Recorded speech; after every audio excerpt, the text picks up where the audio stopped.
Hey there, welcome to Sleepy History Secrets, the channel where history gets strange but the voice stays calm. Tonight, we're drifting into a story that's both quiet and uncomfortable, a chapter of the past that hid behind candles and ceremony. It's about the medieval wedding night, that strange collision of faith, fear, duty and survival. A night when marriage was not a celebration of love, but a social contract written in skin and silence. When the church called it holy, the village called it proof, and the bride herself called it something she'd rather not talk about. Before we begin, take a slow breath, let your shoulders relax, and if you like these quiet wanderings through humanity's less glamorous moments, feel free to like the video or subscribe, only if it feels right. And if you're still awake, tell me in the comments where you're listening from and what time it is for you. It's oddly comforting to know that somewhere across time zones thousands of us are lying still, listening to the same history, half drifting into sleep. Now, dim the lights, maybe let a soft hum or fan fill the room, and together, let's wander back to a century that never truly slept, where candles guttered, vows were whispered, and privacy hadn't yet been invented. You're 16, maybe 17, and the air inside the cottage smells of damp wool and last night's tallow smoke. Someone scraped the ashes into a heap. Someone else is whispering outside the door, and somewhere beyond that, your father is talking numbers. You are what those numbers add up to. Marriage, they say, is sacred now. The priest says so every Sunday, eyes half closed like someone repeating instructions for a ritual they stopped believing in. He calls it sacramentum, a Latin word that means holy, permanent, and extremely inconvenient to undo. Your father doesn't care about Latin. He cares about livestock, land, and reputation. Since the 13th century, the church has taken ownership of marriage, lifting it out of the hands of families and into the hands of God. Which sounds noble until you realise God doesn't have to live with your husband. It's a spiritual contract disguised as a social one, and somewhere between the altar and the harvest field, it became a business deal. You sit by the hearth pretending to mend a sleeve, though the thread has been tangled for 20 minutes. Outside, your father's voice rises. He's naming what you're worth. 2 hens, a piece of meadow, and a wool cloak that smells faintly of goat. The groom's uncle argues that the meadow floods every spring, which it does, but only half the time. They debate as if buying a mule with uncertain legs. No one asks how you feel, but that's not cruelty. It's efficiency. Feelings don't feed a family. Dowries do. In the corner, your mother folds a piece of cloth that will become your wedding veil. It's been used twice before, each time shorter, thinner, and patched with new seams. She doesn't look at you, but her silence is a language you already know, the one women use when the truth is too heavy for words. The cottage is small enough that you can hear the negotiations through the wall. The words honour, virtue, lineage float in like gnats from the thatch above. They sound impressive until you realise they all mean the same thing, your body. The church calls it the vessel of purity. The village calls it the vessel of heirs. Either way, it's a vessel. You trace circles in the soot on the hearthstone. The air tastes of ash and something sour, maybe regret, maybe cabbage. The family dog lies near your feet, sighing in its sleep. You envy it, that small mercy of not knowing its fate. By afternoon, the bargain is sealed. Your father nods. The groom's uncle shakes his hand. A jug of ale is passed around to mark the agreement, because nothing holy in medieval Europe was ever signed without alcohol. The priest arrives the next morning to bless the match, carrying a book and a stomach full of self-importance. He reminds your father that marriage unites souls under divine order, and reminds your mother that disobedience within it is a sin. He doesn't say which sins count, but he has a list and you suspect it's long. He places a small cross on the table and says a prayer about obedience, heirs, and everlasting faith. You try not to count how many times he says the word duty. If marriage is a sacrament, duty is its altar, and you're expected to kneel. Later, your mother combs your hair by the firelight. The comb catches on knots and old straw. She says you'll be fine. Her tone suggests that fine means alive. The smoke drifts between you, carrying the smell of tallow, old wood, and the quiet resignation of every woman who's ever done this before. Outside, the village is already preparing the feast. Somewhere a rooster crows twice, once for dawn, once for irony. You think of the priest's words about faith and order, and how easily both can crumble when it rains. You think of your father's face when he counted your dowry, and how proud he looked, as if selling happiness to the highest bidder were an act of love. And you think of your mother's silence, soft as the falling ash, wrapping around you like a second veil. It's her only blessing, and her only warning. The smoke twists toward the rafters, leaving faint shadows on the beams, marks that will stay long after you've gone. Somewhere in that haze you can almost see your future, a house, a hearth, a husband you barely know, and the narrow road of life already drawn before you. Marriage, they said, was a promise before God, but right now it feels more like a contract signed in smoke. As we drift further into the story, the feast begins. The air fills with ale, laughter, and the unsteady music of celebration. Because in this village, joy is compulsory, and fear must wait its turn. The feast has begun, though it feels more like a fair than a celebration. You sit on a rough bench, hands folded in your lap, pretending the laughter isn't about you.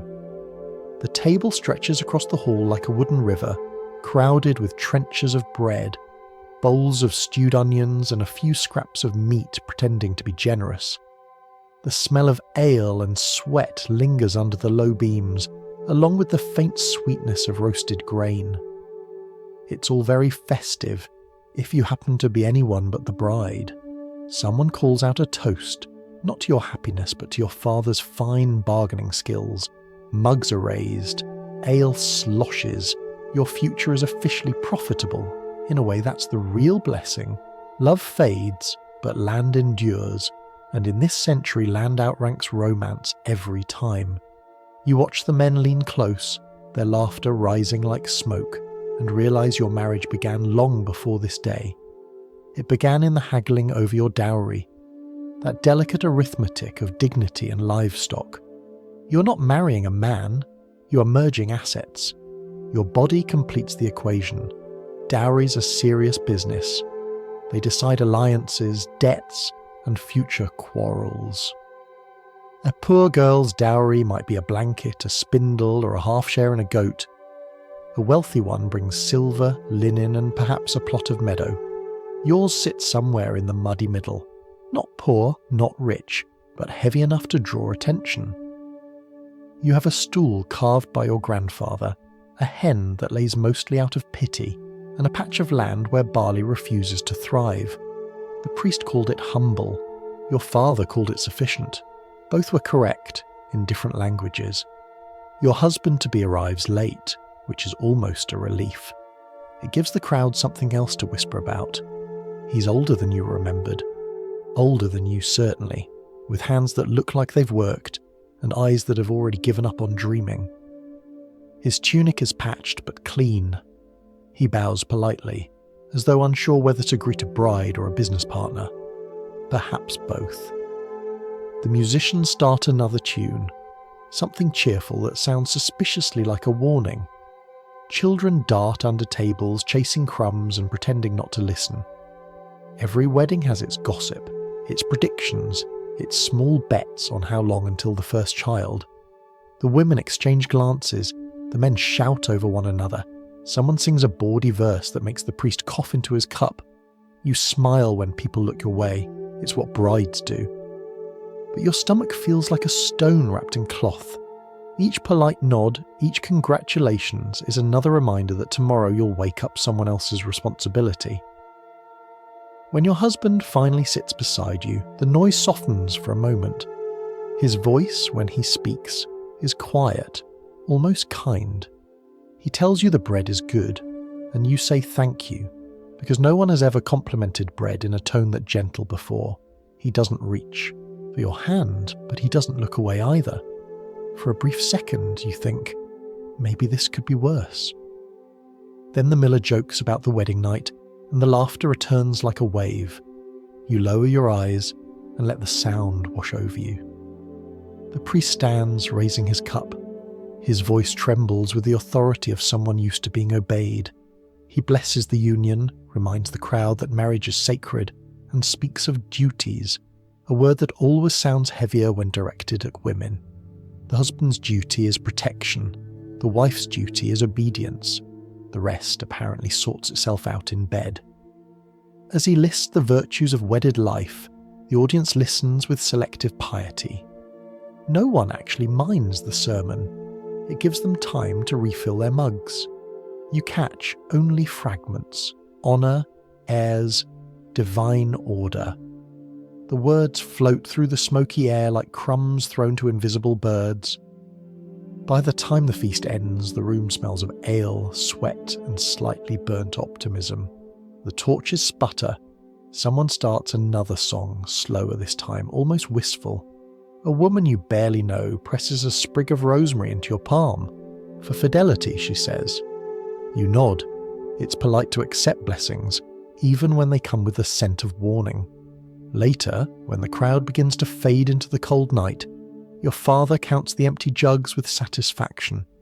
Your mother ties your cloak tighter around your shoulders, fingers trembling just enough to betray what she won't say aloud. The priest lingers, offering one last reminder that your marriage now belongs to God. You resist the urge to ask whether God plans to help with the laundry. The road home is silent except for the crunch of frost underfoot. The stars are sharp, watching from their frozen seats. Behind you, laughter fades into the dark. Ahead lies your new home, smaller, colder, and somehow louder in its emptiness. You think about the hens that formed part of your dowry, probably still roosting somewhere, unaware they've been traded for your future. You think about the meadow, the one that floods in spring, and wonder whether your life will rise and fall in the same rhythm. And then you think about the bread, that simple kindness from a man you barely know, and decide that, for tonight, it's enough to hold on to. In the world you inhabit, love doesn't bloom quickly. It germinates in silence, watered by small mercies and tolerated mistakes. Maybe it will grow, maybe it won't. But for now, you walk beside the man who bought your dowry with the weary dignity of someone who knows there's no way back. As the village disappears behind you, you hear the faint echo of the feast, the songs, the toasts, the laughter pretending to be joy. The wind carries it all away, scattering it across the fields where the next bride will soon be chosen. And as the candlelight fades from your memory, you realise that marriage, in this time and place, isn't a love story told in poetry. It's a practical alliance, inked in ale and sealed with chickens. If we follow the thread a little further, it will lead us into the night itself, into the rituals that turn vows into proof and privacy into public spectacle. Because in the medieval world, even the wedding bed needed witnesses. The feast stretches long into the evening, a slow unravelling of noise and candlelight. You sit among the chatter, smiling when expected, nodding when spoken to, trying not to think about what comes after. The air is thick with smoke from the hearth, turning every laugh into a blur. The fire burns unevenly, and so does the mood. There's roasted barley bread, still coarse with sand from the millstone, stewed turnips, a few pieces of pork for show, and ale that tastes like someone forgot to stop brewing. A good wedding, people say, is measured by how much everyone eats, drinks, and embarrasses themselves. By that logic, this one is a triumph. Children sneak sips from their parents' mugs. Old men sing songs that would make saints blush. Someone slams a jug onto the table so hard it wakes the dog. Laughter ripples through the crowd like rain on a roof. You sit between your new husband and a cousin who keeps offering you bread with a wink you'd rather not interpret. Your husband eats quietly, eyes down. Every so often, he looks your way as if to confirm you're real, that this arrangement isn't a strange dream wrapped in ceremony. You wonder the same about him. The priest, who has clearly enjoyed the ale more than the scripture, raises his hand for silence. Marriage, he declares, is both a holy union and a test of endurance. The villagers cheer. You're not sure which part they agree with more. He continues, quoting a verse about duty, fruitfulness, and obedience. 3 words that make every woman in the room glance down at her hands. The musicians resume with renewed enthusiasm. Pipes whine, drums thud, and feet begin to stomp against the floorboards. A few of the younger men form a circle and start a rough dance, clapping their hands in rhythm. One of them grabs your husband by the arm, trying to pull him in, but he shakes his head with a faint smile. He doesn't dance, and tonight, that feels like a kindness. Your mother's voice drifts from the far side of the hall, speaking softly to someone. You can't hear the words, but you know the tone. It's the voice women use when they talk about fear without saying the word. The hour grows later. The candles gutter, leaving the corners in shadow. A few of the guests begin to nudge one another, whispering about the bedding ceremony. The words make your skin prickle. You've heard of it all your life. The moment when the newlyweds are escorted to bed under a mixture of cheers, prayers, and thinly disguised curiosity. Some call it blessing, others call it proof. Either way, it's a performance, and you're the main act. You sip from your cup, letting the warm bitterness settle on your tongue. Around you, the noise swells again, a tide of laughter and ale and human expectation. Every sound feels too loud, every glance feels too long, even the fire seems to watch. Your husband leans closer, his voice almost lost in the noise. You don't have to smile, he says quietly. They won't notice if you don't. The words are simple, but they break the spell of politeness holding your face together. You exhale, realizing how tense your jaw has been all night. For a brief moment, the hall fades. The laughter, the songs, the priest's endless toasts, and there's only the faint smell of bread between you, the warmth of his sleeve brushing yours. You don't know this man, but you can recognize weariness when you see it. He's as trapped in the ritual as you are. Then the miller's wife stands up, her cheeks red with ale. "Time for the blessing," she shouts, and the crowd roars in approval. Someone pounds the table, someone else whistles. The musicians strike up a clumsy tune that's meant to be romantic, but sounds more like mockery. The older women gather candles, forming a small procession. The men joke loudly about carrying you both to the bed if necessary. You stand, dizzy with noise and dread, while hands guide you toward the narrow door that leads to the chamber. The priest follows with solemn importance, though he's swaying slightly. He murmurs a prayer about purity and fertility, his voice half lost beneath the laughter. Holy water flicks across your face, cool and perfumed with rosemary. It smells almost kind. The bedroom is small, barely large enough for 2 people and a crowd pretending to leave. A straw mattress, a wool blanket, a sprig of herbs pinned to the rafters, fennel for courage, thyme for fertility, and rue for regret. You imagine the woman who made that bundle whispering her own hopes into it years ago. Your husband hesitates at the threshold. Someone pushes him forward. The door closes halfway, then opens again when a neighbour insists on one more blessing. Every superstition in the village has arrived to attend. You sit on the edge of the bed, fingers gripping the rough linen. The laughter fades to murmurs. Outside, the wind shifts through the trees, brushing against the wooden walls. It sounds like the world itself trying not to listen. The priest says another prayer, shorter this time. A final round of cheers erupts. The door closes, the latch drops, and for the first time today, there is silence. Your husband exhales, a slow, tired sound. "It's all right," he says. "We can just talk." He sits on the floor, back against the wall, giving you space. The fire flickers in the small hearth, painting the room with thin stripes of light. You look down at your hands, still clutching the rosemary sprig. The scent clings to your skin.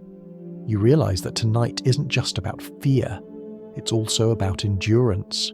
The quiet kind, the one that lets people survive without ever calling it bravery.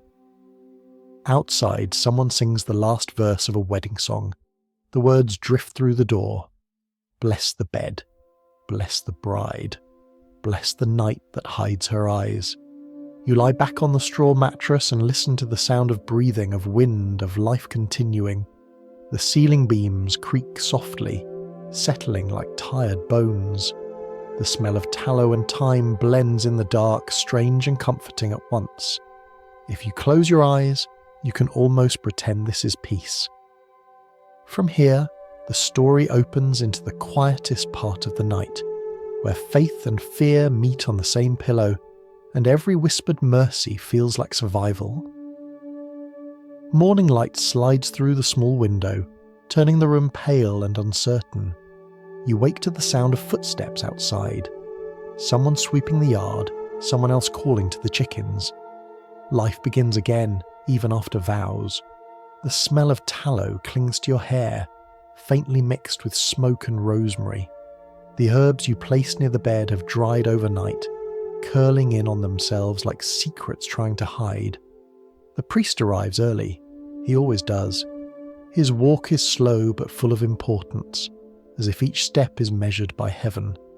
His robes smell faintly of rain and candle wax. He greets your husband first, of course. Then he turns to you, eyes kind but distant. The look of a man who has blessed too many unions to remember any of the names. He sets a small iron ring on the table. It's not gold, not silver, just metal.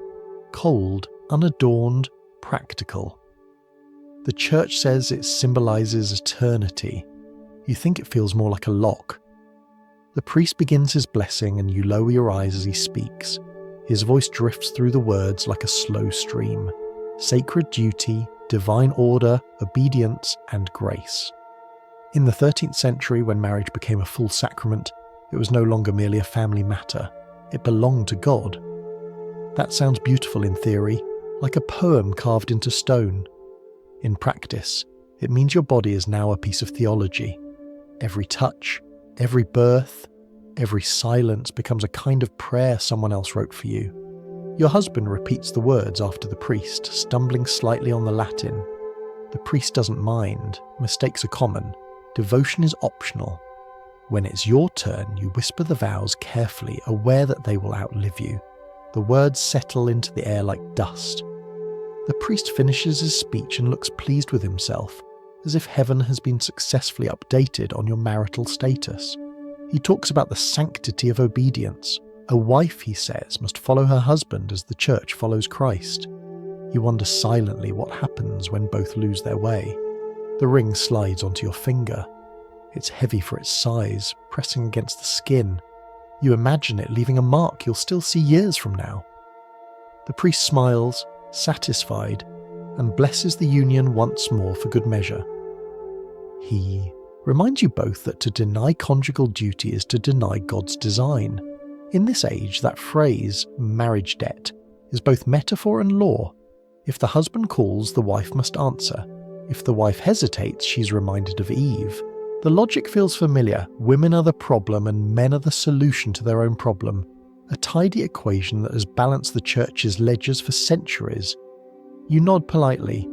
Equations aren't for questioning, they're for surviving. After the blessing, the priest stays for breakfast, of course. Holy work is hungry work.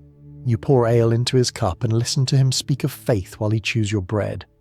He tells a story about a saint who resisted temptation by sleeping on a bed of thorns. You wonder if that's why straw mattresses are still so popular. When he leaves, the air feels lighter, as though the walls themselves have exhaled. Your husband gathers his tools for the day. He doesn't say much. Just a quiet nod, a half smile, a promise to return before sunset. The door closes behind him with a sound that feels like both freedom and responsibility. You sit by the fire, turning the iron ring between your fingers. It gleams faintly in the dim light, catching sparks from the hearth. It's beautiful in a severe sort of way, the kind of beauty that doesn't invite comfort. You remember the priest's words about love being patient and kind, and think how love must have a very different dictionary in his world. Outside, the village begins to stir. Someone calls for water at the well. Someone shouts about a missing chicken. Ordinary life resumes its noisy rhythm, unaware that something as abstract as marriage has just rearranged your entire existence. You think about how easily the ceremony folded you into a new identity. One moment you were your father's daughter, the next you are your husband's wife. The church calls it sacred transformation. You call it paperwork without the paper. In the quiet, you start to notice the small sounds again. The crackle of wood, the flutter of the candle flame, the sigh of the wind pressing against the shutters. It's comforting in a strange way. Noise means life, and life, no matter how confined, still moves forward. Your mother visits that afternoon, bringing a loaf of bread and her usual advice wrapped in silence. She looks at your hand, nods at the ring and says, "It suits you." You don't believe her, but it's nice that she tries. She tells you to keep rosemary near your bed for peace and salt at your door for safety. Old habits of faith and superstition intertwine so smoothly that no one bothers to separate them anymore. Later, when she leaves, you place the loaf on the table beside the ring. The two sit there together, bread and metal, the body and the bond. It feels symbolic, though you're not sure of what. Evening creeps in slowly. The fire grows lower, the shadows longer. You think of your husband walking home through the fields, his boots leaving faint prints in the frost. Somewhere behind him, the priest is probably blessing another couple, repeating the same words, promising the same heaven. It's an efficient system. Heaven is large, and repetition keeps it running. You touch the iron ring again. Its edge is smooth, but unyielding. You wonder how long it takes for the weight to stop feeling like a reminder. Maybe it never does. Maybe the ring is supposed to feel like both safety and restraint, a symbol that faith and captivity can sometimes look identical in candlelight. The fire snaps, and the sparks leap up like startled birds. You tilt your head, watching them fade into the air. There's a strange calm in realizing that even sacred contracts are made of smoke and time. Nothing truly lasts forever, no matter what the priest says. As we drift further into the story, the daylight begins to retreat, and the villagers prepare once more for the night. The laughter from the tavern carries faintly through the cold. Tomorrow will bring another ceremony, another feast, another promise spoken into the air. But for now, you sit by the hearth, tracing the ring's shadow across your palm, learning the shape of a promise you never wrote but must now live. Morning light slides through the small window, turning the room pale and uncertain. You wake to the sound of footsteps outside. Someone sweeping the yard, someone else calling to the chickens. Life begins again, even after vows. The smell of tallow clings to your hair, faintly mixed with smoke and rosemary. The herbs you place near the bed have dried overnight, curling in on themselves like secrets trying to hide. The priest arrives early, he always does. His walk is slow but full of importance, as if each step is measured by heaven. His robes smell faintly of rain and candle wax. He greets your husband first, of course. Then he turns to you, eyes kind but distant, the look of a man who has blessed too many unions to remember any of the names. He sets a small iron ring on the table. It's not gold, not silver, just metal, cold, unadorned, practical. The church says it symbolizes eternity. You think it feels more like a lock. The priest begins his blessing, and you lower your eyes as he speaks. His voice drifts through the words like a slow stream. Sacred duty, divine order, obedience, and grace. In the 13th century, when marriage became a full sacrament, it was no longer merely a family matter. It belonged to God. That sounds beautiful in theory, like a poem carved into stone. In practice, it means your body is now a piece of theology. Every touch, every birth, every silence becomes a kind of prayer someone else wrote for you. Your husband repeats the words after the priest, stumbling slightly on the Latin. The priest doesn't mind. Mistakes are common. Devotion is optional. When it's your turn, you whisper the vows carefully, aware that they will outlive you. The words settle into the air like dust. The priest finishes his speech and looks pleased with himself, as if heaven has been successfully updated on your marital status. He talks about the sanctity of obedience. A wife, he says, must follow her husband as the church follows Christ. You wonder silently what happens when both lose their way. The ring slides onto your finger. It's heavy for its size, pressing against the skin. You imagine it leaving a mark you'll still see years from now. The priest smiles, satisfied, and blesses the union once more for good measure. He reminds you both that to deny conjugal duty is to deny God's design. In this age, that phrase, marriage debt, is both metaphor and law. If the husband calls, the wife must answer. If the wife hesitates, she is reminded of Eve. The logic feels familiar. Women are the problem, and men are the solution to their own problem. A tidy equation that has balanced the church's ledgers for centuries. You nod politely. Equations aren't for questioning, they're for surviving. After the blessing, the priest stays for breakfast, of course. Holy work is hungry work. You pour ale into his cup and listen to him speak of faith while he chews your bread. He tells a story about a saint who resisted temptation by sleeping on a bed of thorns. You wonder if that's why straw mattresses are still so popular. When he leaves, the air feels lighter, as though the walls themselves have exhaled. Your husband gathers his tools for the day. He doesn't say much, just a quiet nod, a half smile, a promise to return before sunset.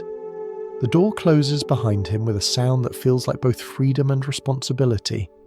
You sit by the fire, turning the iron ring between your fingers. It gleams faintly in the dim light, catching sparks from the hearth. It's beautiful in a severe sort of way. The kind of beauty that doesn't invite comfort. You remember the priest's words about love being patient and kind, and think how love must have a very different dictionary in his world. Outside, the village begins to stir. Someone calls for water at the well. Someone shouts about a missing chicken. Ordinary life resumes its noisy rhythm, unaware that something as abstract as marriage has just rearranged your entire existence. You think about how easily the ceremony folded you into a new identity. One moment you were your father's daughter, the next you were your husband's wife. The church calls it sacred transformation. You call it paperwork without the paper. In the quiet, you start to notice the small sounds again. The crackle of wood, the flutter of the candle flame, the sigh of the wind pressing against the shutters. It's comforting, in a strange way. Noise means life, and life, no matter how confined, still moves forward. Your mother visits that afternoon, bringing a loaf of bread, and her usual advice wrapped in silence.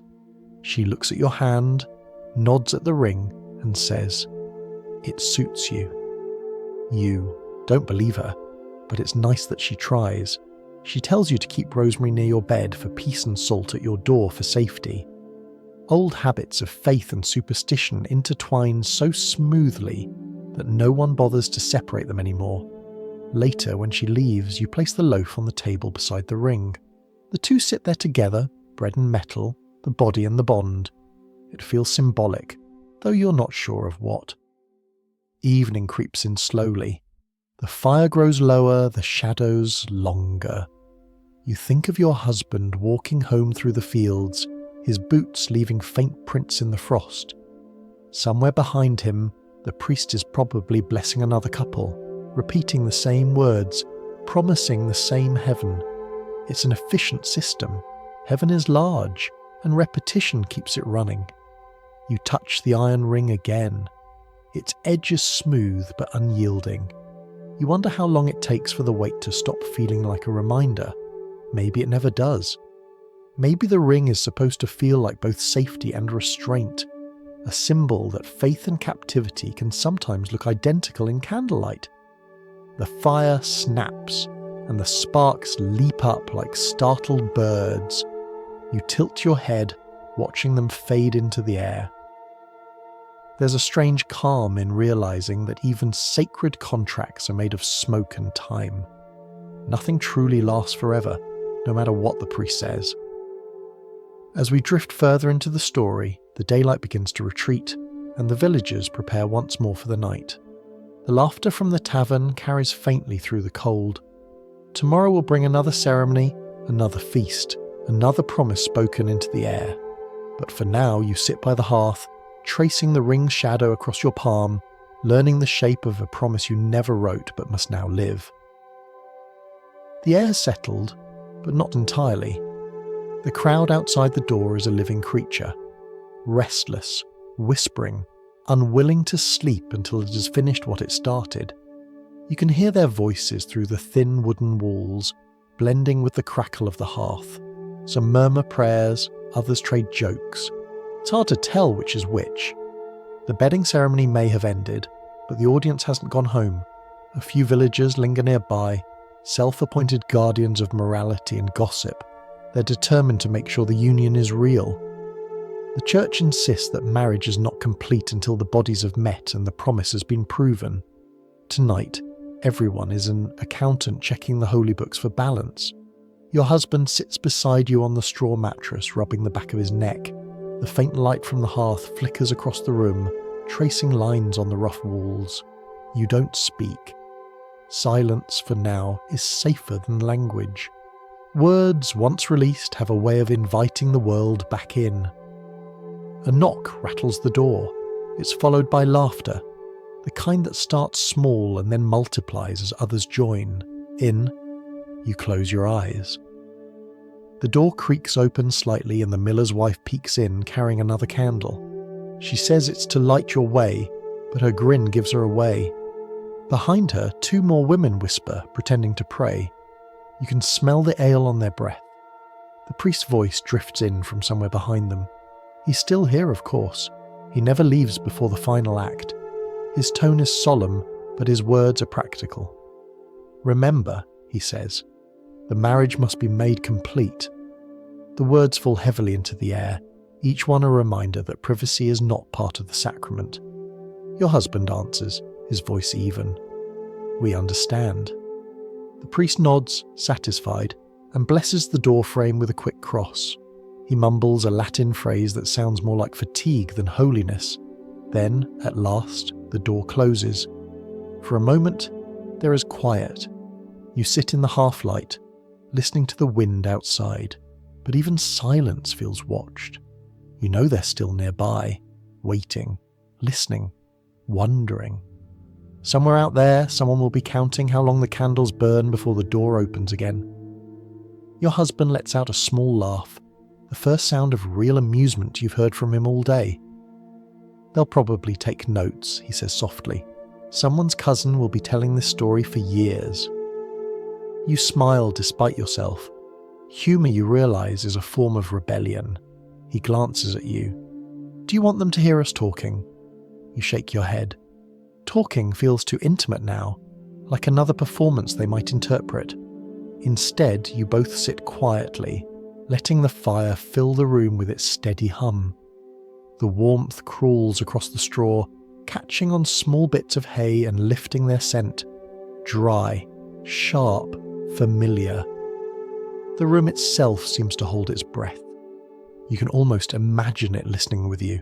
The walls, the roof, the old beams overhead, each one a silent witness that doesn't gossip, doesn't judge, only remembers. Outside, someone laughs again, too loud, too close. A man's voice this time. You can make out a few words, something about the holy duty of marriage and how the saints are generous tonight. The others snicker. You want to disappear into the blanket. You think of the priest's sermon that morning about obedience and divine order. He spoke of the wife as the body and the husband as the head, of how harmony depends on both knowing their place. The metaphor seemed harmless then, floating over the pews like incense. Now it feels heavier, like a weight pressing into the small space between you and the fire. Your husband looks at you again, searching for something in your expression. "It's strange," he says quietly, "to have so many people invested in what should be none of their business." You nod. "It is strange. But it's also survival. Communities need to see proof of purity. It reassures them that order still holds, that the world hasn't slipped into chaos. If marriage is a sacred contract, witnesses are its fine print." He stretches his legs and leans back against the wall, sighing. "They'll go soon," he adds. "They always do." You want to believe him. You want to believe the laughter outside will fade, that the whispers will lose interest. But for now, the waiting continues. Every sound becomes an echo of judgment, a creak of wood, a murmur of voices, a cough in the dark. You begin to count them in your head like beads on a rosary, each one a small plea for patience. Time moves differently in this room. Minutes feel elastic, stretching and snapping back with every gust of wind. The candles burn low, the air thickens with warmth and smoke. Outside, the voices finally begin to drift away. You can hear footsteps retreating toward the fields, the crunch of frost under boots, the distant slam of a gate. The village is going to sleep. Only one or two linger by the door now, perhaps the priest, perhaps an elder too stubborn to rest before certainty. Your husband stands and quietly stirs the fire. The sound is gentle, steady, human. "They'll think that means something," you whisper. He smiles faintly. "Good. Let them think." He sits down again, closer this time. Not touching, just near enough for warmth to pass between you. The space no longer feels like a trap. It feels like a boundary, thin, fragile, but yours. You realise that the entire village may own your story, but only you will know its truth. The witnesses can report what they saw, but they'll never understand what it felt like. They'll never know how the air in this room holds its shape around your breath, how the fire hums like a lullaby, how small mercy can hide inside exhaustion.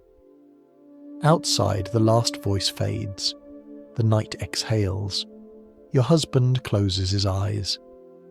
"Tomorrow," he murmurs, "they'll have new gossip." You nod. They always do.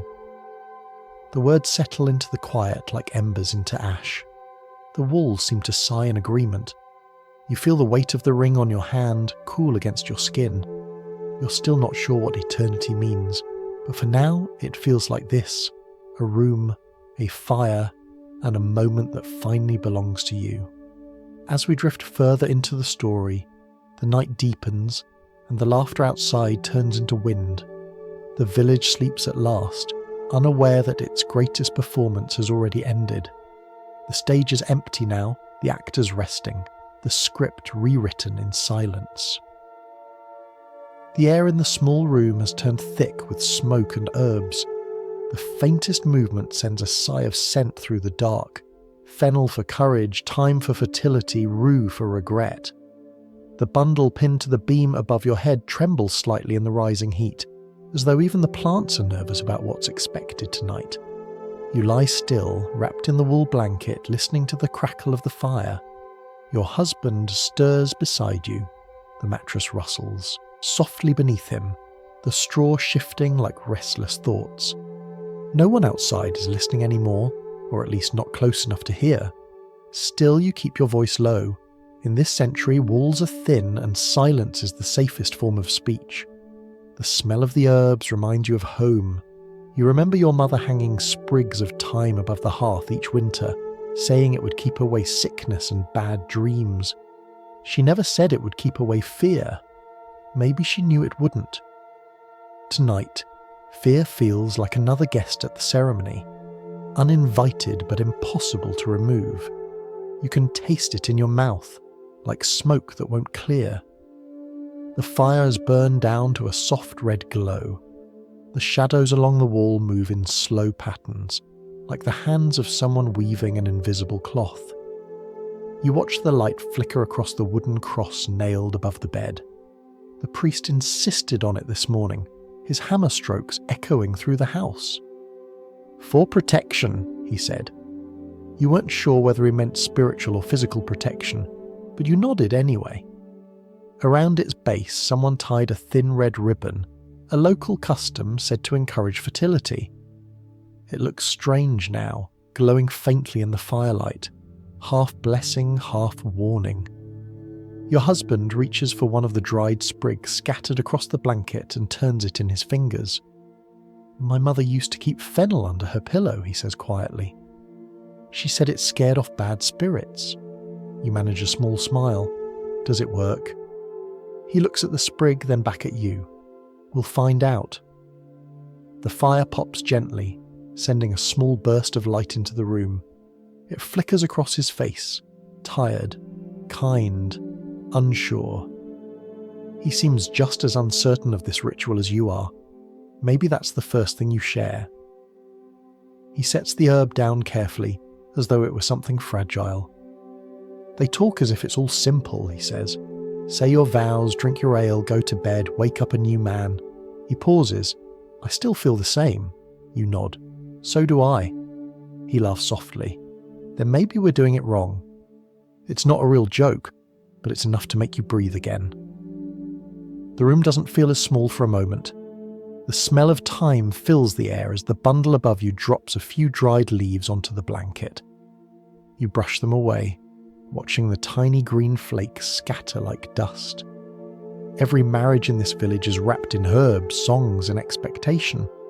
The priest says it's about holiness. The older women say it's about fertility. But when you strip away the blessings and the jokes, what remains is much simpler. Survival. Two people join together because life is too hard to face alone. The church calls it union. You think of it more as partnership against weather, hunger, and loneliness. In a way, that's holy enough. The scent of rue catches in your throat. It's bitter, sharp, almost medicinal. Someone once told you it's the herb of repentance, meant to purify bad spirits and guilty minds. You wonder whose guilt it's meant for. You remember watching other brides before you, the shy smiles, the stiff postures, the same air of ceremony and confusion. They returned from their wedding nights with stories that sounded rehearsed, sentences that ended too quickly. You wonder how many of them whispered the same silent prayers into straw pillows. The fire shifts again, and you feel its warmth on your face. It's almost comforting now, the way it hums softly, a reminder that something in this room still obeys simple, predictable rules. Wood burns, smoke rises, warmth spreads. The human heart, however, is less cooperative. You find yourself speaking before you mean to. "Do you ever think about what they expect from us?" He glances at you. "All the time." You look at the herbs, at the cross, at the faint curl of smoke rising toward the rafters. "Do you think the saints ever get tired of being asked the same thing?" He chuckles. "If they do, they're polite enough not to show it." The laughter fades, leaving behind a soft quiet that feels almost tender. The firelight flickers over the wall, catching on the carved spoon your mother packed with your dowry, the one she said would bring good fortune to your cooking, your marriage, and your patience. You trace its outline with your eyes. It looks like an ordinary spoon, but in this house, it's the closest thing you have to a talisman. You think of the world outside this room, of frost creeping along the fields, of oxen sleeping in their stalls, of your parents' cottage dimly lit by its own fire. Life continues as it always does, indifferent to the vows of a few tired souls. Your husband lies back, staring up at the beams.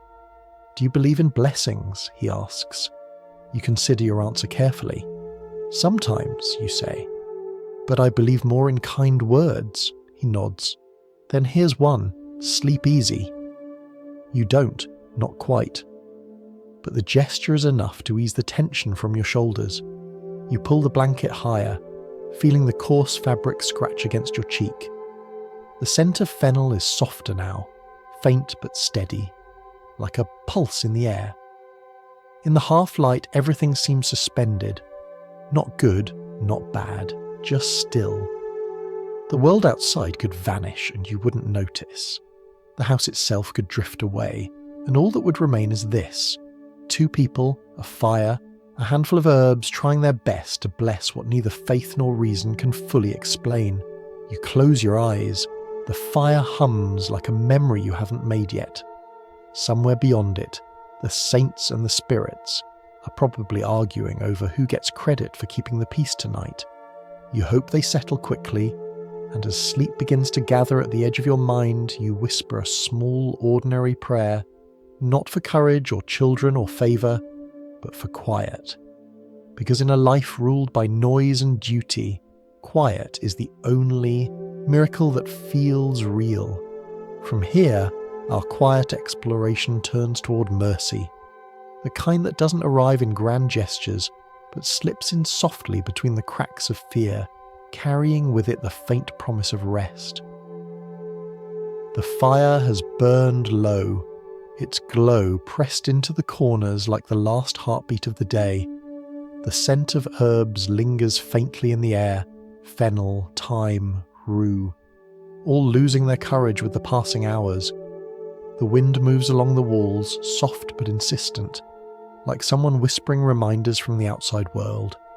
The room listens but says nothing. You lie still, eyes half open, waiting for the moment when expectation turns into duty. But the moment doesn't come. The world outside has finally gone quiet. The priest, the neighbours, the laughter, all gone to their own beds. For the first time since morning, no one is watching. The air itself seems to sigh with relief. Your husband sits on the edge of the bed, elbows resting on his knees, face buried in his hands. The firelight catches the curve of his shoulders. He looks more human now, stripped of the ceremonial stiffness he carried all day. You realise you've spent so much time fearing what this night would take from you, that you never imagined what it might take from him too. When he finally speaks, his voice is low and careful. "You're afraid," he says. It isn't a question. You want to say no, but the truth is simpler than pride. "Yes," he nods, eyes fixed on the floorboards. "So am I." For a while, neither of you move. The fire hisses, a single coal cracking like punctuation. You glance toward the window. Beyond it, the dark field stretches into forever. You imagine the wind passing over it, carrying bits of laughter and smoke from the village, scattering them into the stars until they disappear. Then he says the words that change everything. "We don't have to tonight." You blink, unsure if you heard him right. He looks up, and for the first time the tiredness in his face softens into something else. Understanding, maybe. He gives a small shrug, like a man accepting that he's already broken enough rules today to risk one more. "They've had their ceremony," he says. "They've had their proof." His voice is steady but gentle. "We don't owe them more than that." Something in your chest loosens, a knot you didn't know you were holding. The fear doesn't vanish, but it changes shape. No longer sharp, no longer something pressing down on you.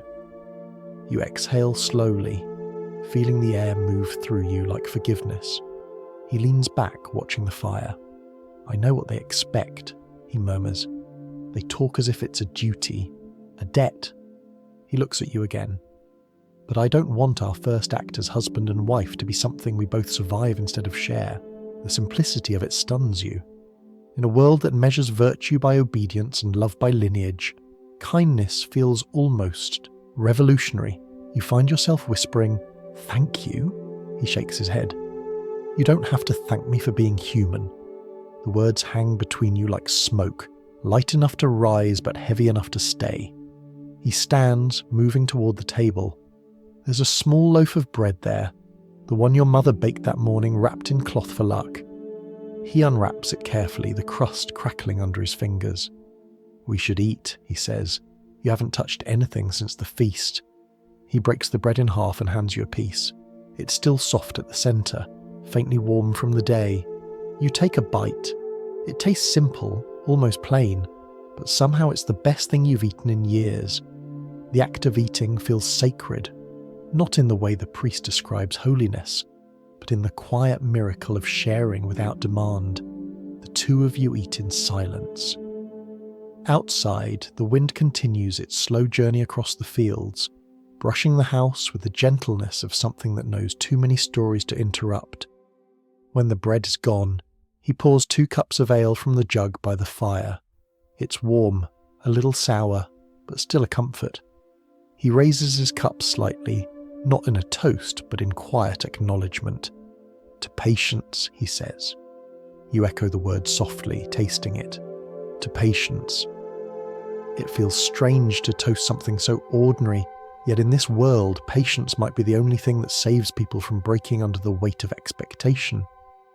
He sets his cup down and leans back against the wall, stretching his legs toward the fire. The room grows warmer. The herbs above the bed release a faint sweetness as they dry, filling the air with a scent that could almost be peace. You study the shadows that flicker across his face. In them, you see something unexpected. Not love, not yet, but a quiet decency that feels like the beginning of trust. Maybe that's what mercy looks like here. Not grand gestures, but small refusals to harm. He closes his eyes, head tilted back, breathing evenly.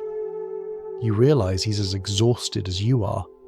The day has stripped both of you bare of expectation, of pretense, of choice.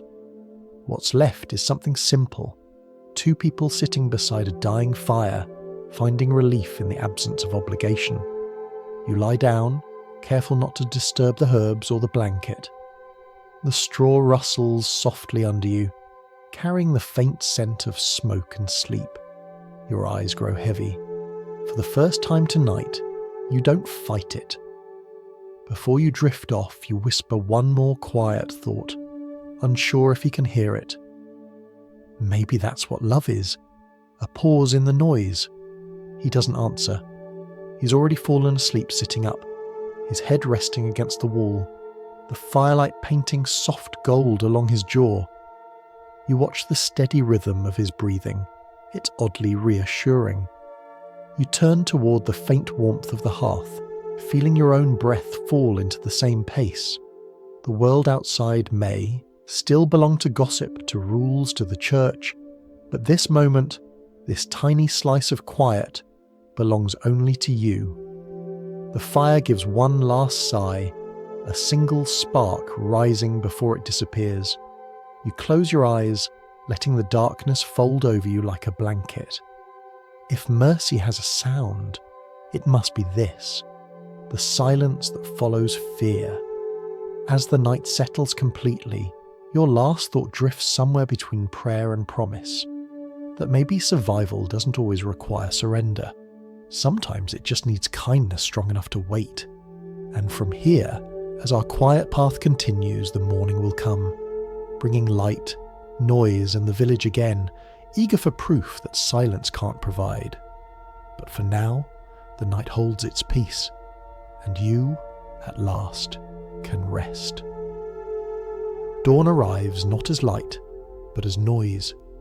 The first thing you hear is the rooster, too proud, too early, announcing the morning like a messenger with bad news. Then come the footsteps, boots on frost, whispers outside the door, the scrape of someone dragging a stool closer just to listen better. You open your eyes, blinking into the pale grey glow that spills through the cracks in the shutters. The fire has burned down to ash. The herbs above the bed are nothing but a faint smell of yesterday's hope. You know what's coming. Everyone in the village does. The morning after isn't about rest, it's about proof. Your husband stirs beside you, rubbing his face, trying to shake off sleep. His hair is flattened, his expression caught somewhere between amusement and dread. "They're early," he mutters. You sit up slowly, pulling the blanket to your chest.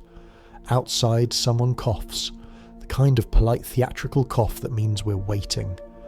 Another voice follows, too loud, too cheerful. A fine morning for blessings, isn't it? You can almost hear the grin in it. The door doesn't open yet, but it will. Tradition allows for a little suspense.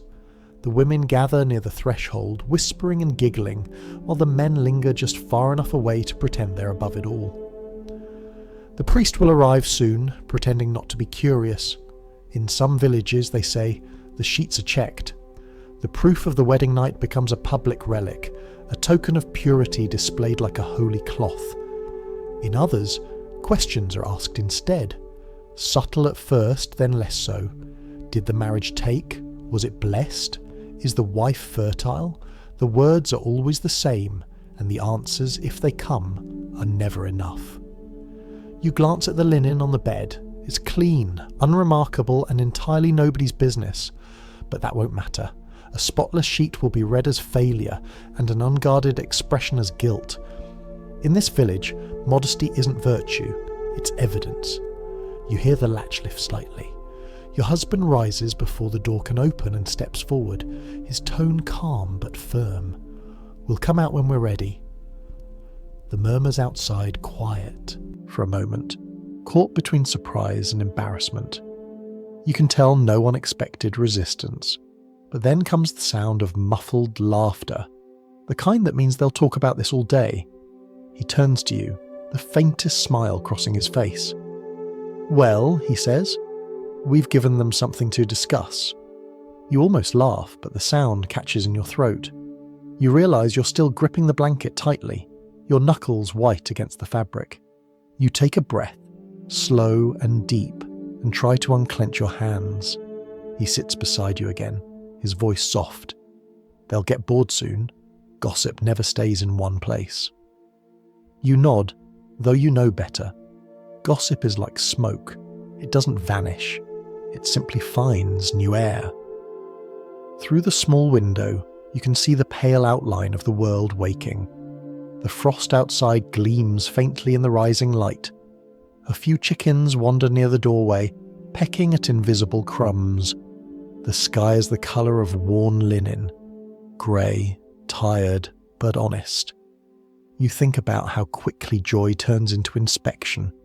Last night's laughter, the cheers, the toasts, all of it now funneled into curiosity about what happened in the dark. The village calls it tradition. You call it surveillance disguised as celebration. The door opens again, this time without knocking. Your mother steps in, her expression caught between affection and obligation. She carries a jug of warm water and a small cloth, pretending the visit is for your comfort. But her eyes move quickly, taking in the bed, the linen, the air. You don't blame her. She's following rules written long before either of you were born. She doesn't ask questions. Instead, she smiles tightly and says, "The priest is outside." Of course he is. He enters a moment later, ducking under the low beam, his breath clouding in the cold. He carries a small book, and the same expression he wore yesterday. One part solemnity, one part performance. "A blessed morning," he says, his tone overly bright. "I trust all went well." Your husband nods politely. It was a good night. The priest beams, relieved. He doesn't need proof. He just needs words that sound like it. "Wonderful," he says. "God smiles upon a fruitful union." He glances toward you, perhaps expecting you to echo the sentiment. You don't. Instead, you return his look evenly, offering nothing. He clears his throat and turns back to your husband, offering a short prayer for strength and guidance. It sounds more like a speech than a blessing. When he finishes, he excuses himself, saying he must check on the morning mass. His exit is quick, as though even he realizes he's intruding. Your mother lingers a little longer. She touches your shoulder, her fingers rough and warm. "There will be talk," she says softly. "Don't let it bother you." You smile faintly. You didn't. She hesitates, then sighs. "No," she admits, "but you'll be stronger than I was." She squeezes your hand once before leaving. When the door closes, the quiet feels heavy again. But it's a different kind of quiet now. Not the silence of fear, but the slow settling of something inevitable. You stand and pull back the shutters. The room floods with pale light, washing away the last traces of the night. The frost outside sparkles like 1,000 tiny mirrors, each one reflecting a version of your life that could have been. You find yourself smiling, though you're not sure why. Maybe it's defiance, maybe it's relief, maybe it's simply the absurdity of realising that survival sometimes means pretending not to care who's watching. Your husband begins to gather his things: boots, cloak, gloves, stiff with cold. "I'll go see about the animals," he says. "They'll be hungry." You nod, smoothing the blanket, folding the linen with deliberate care. Each motion feels like a small act of control, a way of reclaiming something from the noise. When you're done, the bed looks ordinary again. No relic, no evidence, just fabric and straw. The door opens, letting in a brief gust of cold air. He pauses, looking back at you. "They'll stop talking," he says. "Eventually." You tilt your head, almost smiling. "And then?" He shrugs. "Then they'll find someone else to talk about." When he leaves, you sit by the window watching the frost melt from the roof in slow silver lines. The world is wide again, but smaller somehow. The way it always is after a secret becomes public property. You breathe in the morning air, cool and clean, and for the first time, it doesn't taste of fear. As the sun lifts higher, you whisper to yourself, they can have their stories. Because stories are what keep the village alive. But what keeps you alive is knowing that none of them will ever really know the truth. And as our quiet trail continues, we follow the echo of those whispers through the village streets, where rumour becomes scripture, and every silence becomes a headline. The morning has only begun, and already it is gossiping. Morning in a medieval village begins not with birdsong or bells, but with voices. You hear them long before you step outside. They drift through the walls like smoke, thin, curling, impossible to stop. The neighbours are already awake, collecting the fragments of other people's lives the way children collect pebbles, each one turning the story in their hands until it shines. Someone has started talking about you. You can tell by the rhythm. Gossip has a pattern all its own, a hum of curiosity, a pause of doubt, then laughter to seal the truth that never needed to be true. It's the village's version of scripture. No parchment, no ink, just the certainty that everyone knows better than you do. You sit at the edge of the bed, smoothing the linen you folded earlier. It looks neat, harmless. Outside, it's become an artifact. Already, someone is saying too much about what it didn't show. The sound of a broom scraping the dirt road outside tells you the baker's wife is awake. Her husband's oven fire is the first in the village to rise each day, and she, in turn, rises with all the latest information. You can almost hear her voice now, loud, confident, always starting her sentences with, "I heard. Your husband has gone to the fields. He'll come back at midday, covered in frost and soil, pretending not to notice the whispers that follow him. For now the house belongs to you and to the sound of everyone else's imagination. Gossip, you realise, is the one luxury the poor can afford in abundance. It costs nothing, fills the hours, and gives everyone a sense of power. A woman's life especially is currency. Her mistakes, her silences, her smile at the wrong moment. They'll trade these stories over fences and bread dough, sharpening them like knives on each retelling. You light the fire, stirring the ashes until the first orange flame curls upward. The smoke crawls across your face, bringing the smell of last night's herbs back to life. Thyme, faint and earthy. The sound of laughter outside grows louder. 2 young girls pass by the window carrying buckets and pretending not to look your way. Their whispers trail behind them like ribbons. You could open the door and step outside. You could smile, wave, even make a joke. It would soften the edges, make them think you don't mind. But you've lived long enough to know that pretending not to care is just another performance, and the audience always demands more. You pour water into the small pot, watching it steam above the fire. The crackle of wood fills the room.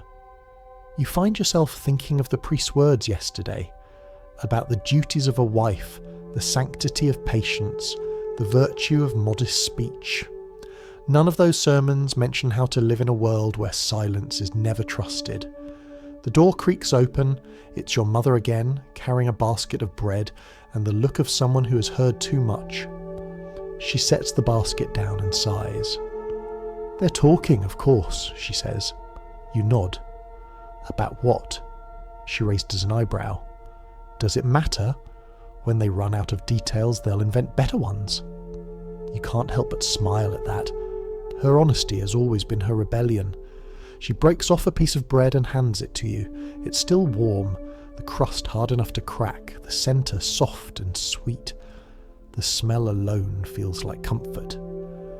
As you eat, she sits near the fire, eyes following the flames. "You know," she says, "when I married your father, they said I cried through the whole night. They said I was ashamed. I wasn't. I was just cold." You laugh. A small, quick sound that startles even you. "And did they stop talking?" She smiles faintly. "Not once in 30 years. There's a strange relief in her tone. You realise she's not trying to console you. She's reminding you that gossip fades only when you stop needing it to. The door opens again. This time it's your husband. He looks winded, hair dusted with frost. He sets his tools down and nods to your mother, who returns his greeting with polite approval. You can see she's already measuring him, deciding whether he's worth the stories being told. He glances at you, and for a moment you share an unspoken question. How much do they know? The answer, of course, is enough to fill the day. Your mother rises, brushing crumbs from her apron. "I'll leave you two," she says, "before they start saying I'm supervising." She kisses your forehead and adds quietly, "Keep the door closed until noon. It gives them time to find a new scandal." When she's gone, the silence feels lighter. Your husband sits near the fire, stretching his hands toward the heat. "They're already at it," he says. "The blacksmith asked if I was tired from a long night of holiness." You roll your eyes. "That's creative." He said it with a wink. You shake your head, unable to stop a small laugh. "Well, at least you're famous," he grins. "Not for anything useful." The laughter fades into something gentler. Not silence exactly, but ease. The kind of quiet that doesn't need to prove itself. You hand him another piece of bread and he takes it without a word.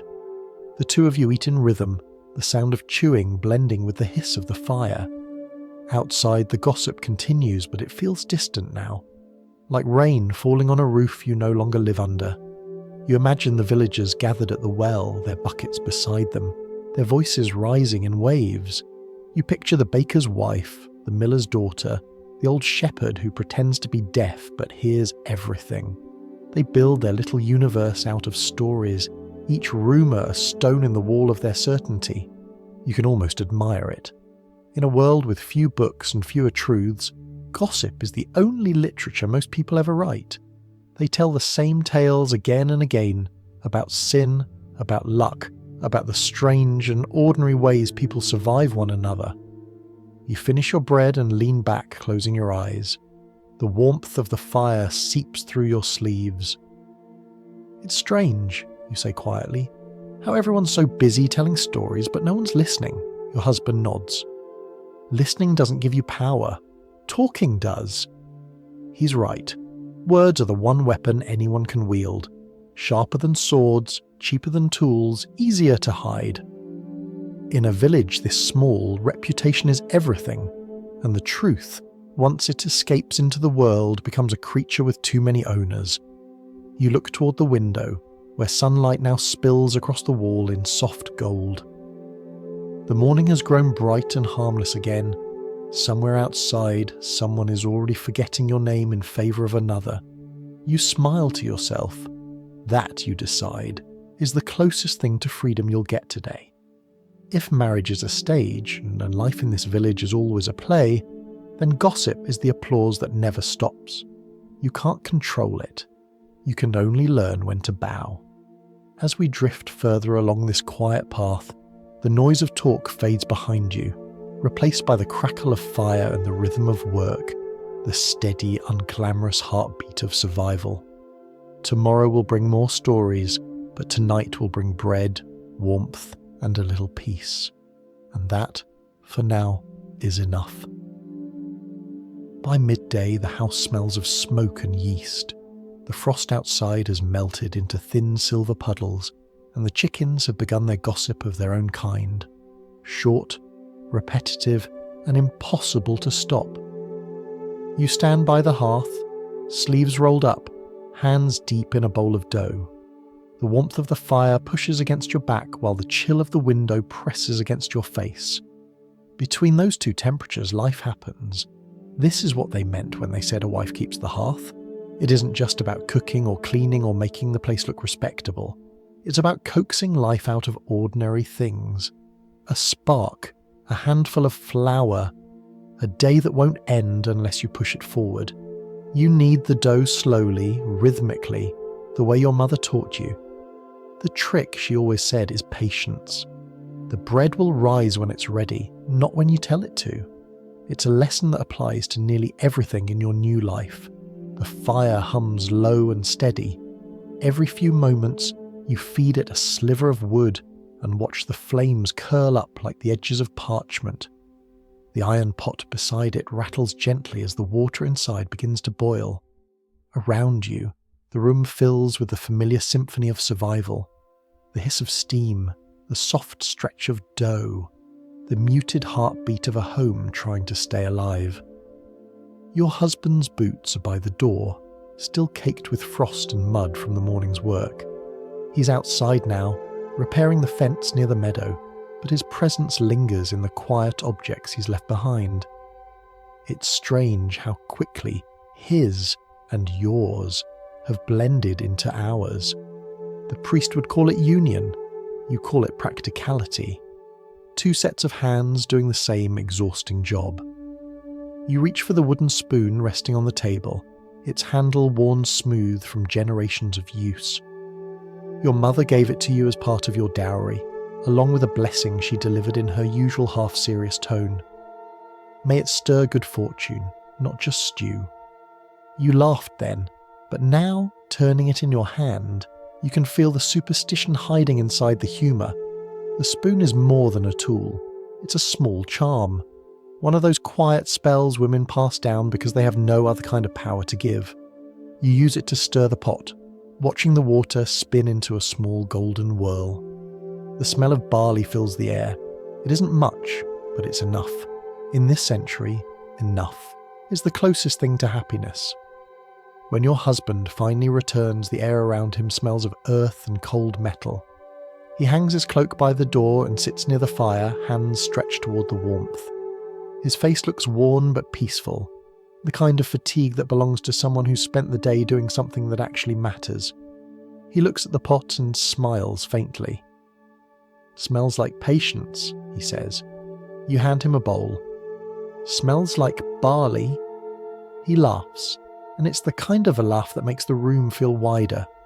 The first time you heard him laugh, it startled you. Now it feels like part of the furniture. Solid, dependable, slightly creaky, but comforting all the same. The two of you eat in silence for a while. The food isn't special, but it's warm, and in this house, warmth is a form of gratitude. The firelight makes the shadows dance across the wall, turning your movements into a quiet performance for no one in particular. After a while, he says, "They've moved on." You glance up. "Who has?" "The village," he says. "The blacksmith's niece tripped over a pig in the market. They'll be talking about that for days." You nearly choke on your spoonful of barley. "A pig?" He nods solemnly. "A large one. Terrifying." You shake your head, half laughing, half relieved. "I suppose I should thank her for the distraction." He grins. "You can send her some bread as a thank you." You smile because that's something you might actually do.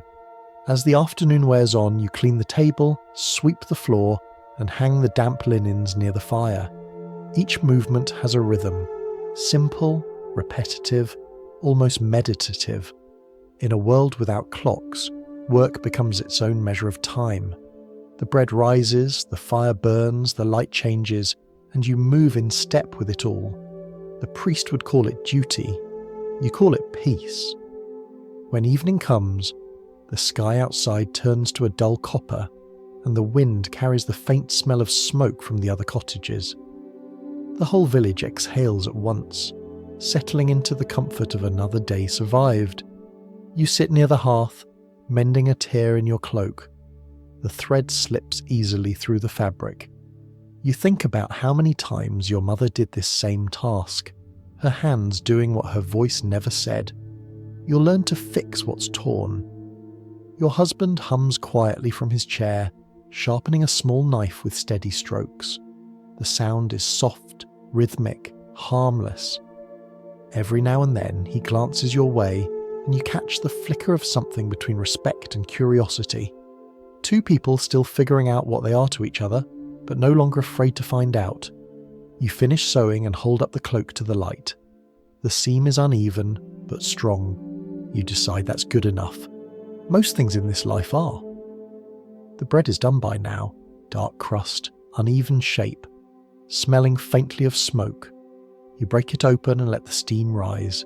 The inside is soft, golden, imperfect. You tear off a piece and hand it to him. For luck, you say. He takes it smiling. For supper, he corrects. You both eat, the fire crackling between you like an old friend who refuses to leave. You realise that the hearth isn't just a place in the house, it's the heart of it, a pulse that beats even when everything else feels uncertain. You think about the wooden spoon, now resting on the table again. You imagine generations of women holding it before you, stirring not just soup, but fate. You wonder if they ever felt like this. Tired, content, quietly triumphant in the small victories of ordinary life. Maybe they did. Maybe this is how survival always begins, not with courage or grandeur, but with someone kneeling by a fire, keeping it alive for one more night. You look toward the window. Outside, the first stars are beginning to appear, faint and shy against the fading sky.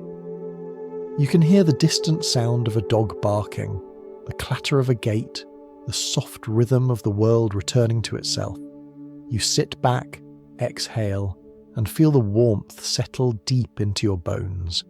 The bread, the fire, the quiet. They're not luxuries. They're proof. Proof that you've endured another day. Proof that you're still here. If small mercies had a shape, they would look like this. A crust of bread, a steady flame, and a night that promises nothing but rest. As we follow this thread further, the quiet world outside the window begins to change again, from simple domestic peace to the deeper hum of faith and fear, where charms and prayers intertwine, and survival borrows a little magic to keep its courage lit. By morning, the fire has shrunk to a small red sigh beneath the ashes. The house smells faintly of smoke, salt, and bread, a combination that could pass for holiness if you don't look too closely. You rise slowly, your bones still stiff from yesterday's work, and add another log to the hearth. The flame hesitates before catching, like a tired saint considering whether the world is still worth saving. You reach for the small cross hanging near the door and polish it with the edge of your sleeve. It's made of iron, plain and heavy. The priest says it keeps away evil. Your mother says it keeps away neighbours. Both might be true. You hang it back carefully, just above the line of white chalk she once marked across the threshold. Then comes the salt. A small handful, scattered near the door, near the windows, and finally beneath the bed. You do this every morning, though you pretend not to. The priest calls it superstition. The women call it insurance. And when divine protection costs nothing, you take both policies. Next comes the herbs. You keep them tied in little bundles. Thyme, sage, fennel, rue, each one labelled not by name but by hope. You tuck one under the pillow for courage, one above the lintel for luck, and one behind the water jug for no particular reason other than your grandmother said so. Faith in this house smells of crushed leaves and tallow, of worn wood and whispered prayers. You move through it like someone tending an invisible garden. Every object has its job, every motion a hidden meaning. The priest might say grace, you say habit. Outside, the church bell tolls. Its sound rolls down the hill like a slow argument with the morning fog. The villagers cross themselves automatically, even those who are halfway through a curse. Faith is less about belief and more about choreography. Everyone knows their steps. You pause by the small table where last night's bread sits under a cloth. A crumb trail leads to the edge, where a mouse has left its opinion on divine providence. You brush the crumbs away and take a slice for yourself. It's cold now, but still soft in the middle. You eat slowly, watching the steam from the hearth coil upward and vanish into the thatch. Sometimes you think the whole world runs on invisible exchanges like this. Prayers for luck, herbs for protection, small trades between fear and hope. No one believes fully, but no one dares to stop believing either. You've seen the way the priest frowns when he catches women muttering charms under their breath. He quotes the scripture about false idols, about trusting only in God. Yet even he keeps a horseshoe nailed above his stable door, just for tradition. Tradition, in this village, is what people call magic when they're afraid of saying the word. A knock at the door interrupts your thoughts. It's your neighbour, the miller's wife, holding a small bundle wrapped in linen. Her cheeks are pink from the cold, her eyes bright with that specific curiosity that hides behind kindness. "You have salt?" she asks, as if she doesn't know you always do. You nod and fetch the small jar from the shelf. She opens her bundle, revealing a thin loaf of bread shaped unevenly, like two prayers arguing. "A gift," she says, "and a favour." She lowers her voice. "My youngest has a cough again. I heard you have rue." You do. Everyone does, but everyone pretends they don't, because the priest calls it pagan, and because rue smells faintly of rebellion. You take a sprig from your bundle and wrap it in a scrap of cloth. "Boil it with honey," you tell her, "not too much, and keep it near the fire at night." She thanks you and presses the loaf into your hands. The exchange feels both ordinary and sacred, the way all secret kindnesses do. When she leaves, you close the door gently and lean against it for a moment, listening to her footsteps fade down the lane. The fire crackles. You unwrap the bread and tear off a piece. It's dense, a little sour, but comforting, like the kind of prayer that doesn't need to reach heaven to work. Later, when your husband returns from the fields, he notices the salt near the door. The priest will say you're inviting the devil, he teases. You shrug, if he's polite. "I'll offer him soup," he laughs and shakes his head. "You and your charms." But he doesn't sweep the salt away. He never does. The first time he found a sprig of fennel under his pillow, he joked that you were trying to poison him. The second time, he said nothing, just left it there. Now he sometimes adds a piece of wood to the fire without being asked. Faith has many languages, not all of them require belief. As evening falls, the church bell rings again. The sound blends with the caw of crows and the low hum of villagers locking their doors. You kneel briefly by the hearth, not to pray, but to listen. The fire's voice is steady, reassuring. You whisper anyway, half out of habit, half out of hope. Your words are simple: keep us warm, keep us safe, keep the gossip outside. The priest would not approve, but the fire never complains. You rise, brush the soot from your hands, and hang the kettle over the flames. The smell of barley and herbs begins to fill the room, thick and sweet. Somewhere in the distance, the last bit of daylight fades into blue. You think of the world outside, the grand cathedrals, the endless sermons, the noble prayers written in Latin, and then you think of your little house, where protection is measured in salt and smoke, and realise that faith doesn't need to be large to work. It just needs to be close enough to touch. You sit by the fire and let your thoughts drift. The cross above the door catches a glint of light. The salt glows faintly in the cracks of the floor. The herbs whisper in their bundles like children dreaming.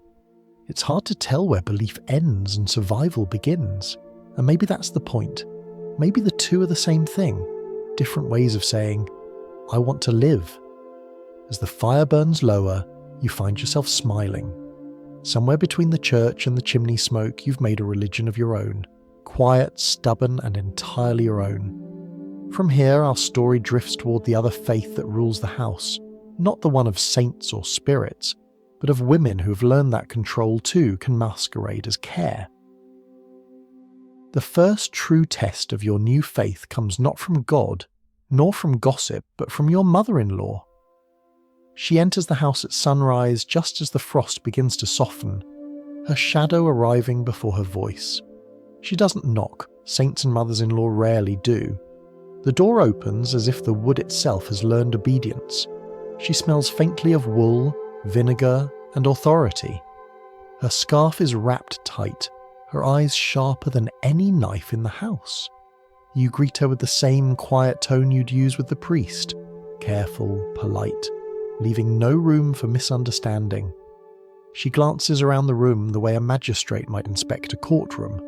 The bread on the table, the swept floor, the pot simmering on the hearth, all evidence to be weighed. "It's warm," she says, which sounds like approval until she adds, "You must be using too much wood." You nod, smiling the kind of smile that keeps peace at a reasonable temperature. She moves closer to the fire and warms her hands. Her skin is like parchment, the lines of her palms deep as the furrows in the fields. You can tell she's lived a hard life, and harder still to keep her place within it. You also know that everything she survived, she intends to pass along, not as advice, but as inspection. She looks at the broom propped near the wall. "You sweep left-handed," she observes. "Dust never leaves the corners that way." You switch the broom to your right hand, though you know dust never truly leaves. It simply relocates. Still, she nods, as if you've just corrected a moral flaw. There's a rhythm to this kind of conversation. Question, correction, silence.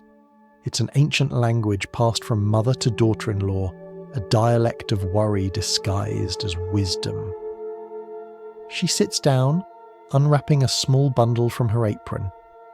Inside are dried herbs and a small wooden bowl rubbed smooth with age. "Rue," she says, "for the air. The baby next door fell ill last week." You glance toward the window where frost patterns bloom across the glass. "Thank you," you say, taking the herb. You want to tell her you already have rue, tucked neatly under your bed, but you don't. There's no point in arguing with generosity that arrives wearing judgment. She watches you tie the sprig with string and hang it above the door. "Good," she says, "but don't let the priest see it. He forgets that women know how to keep their families alive." It's the closest she's come to a compliment. She begins to tell stories while she works her hands near the fire. That's how older women soften their lectures, in stories. You listen as she talks about famine years, about neighbours who didn't listen to advice, about girls who forgot their place and found themselves without husbands or homes. Her words are a map of survival, drawn from experience and stitched with fear. As she talks, you realise she's not cruel. She's cautious. She's made of the same material as the walls around you, sturdy, cracked, and determined not to fall. The rules she enforces are the same ones that once kept her alive. When she finishes her story, she leans back in the chair and examines your hands. "You'll need calluses," she says. "A woman's work isn't supposed to feel soft." You nod. You already have the beginnings of them. Small rough patches from bread dough, water buckets, and endless washing. They sting a little, but they make you feel less invisible. Pain, in small doses, is proof of belonging. The rest of the morning unfolds as quietly as the fire. She helps you mend a torn sleeve, her fingers moving with surprising grace for someone so stern. You realise she isn't just watching your technique, she's teaching you without words. The way she threads the needle, the way she folds the fabric before stitching, all of it ritual. At midday, your husband returns. His face brightens when he sees his mother, then dims slightly when he sees how neatly she's rearranged your kitchen.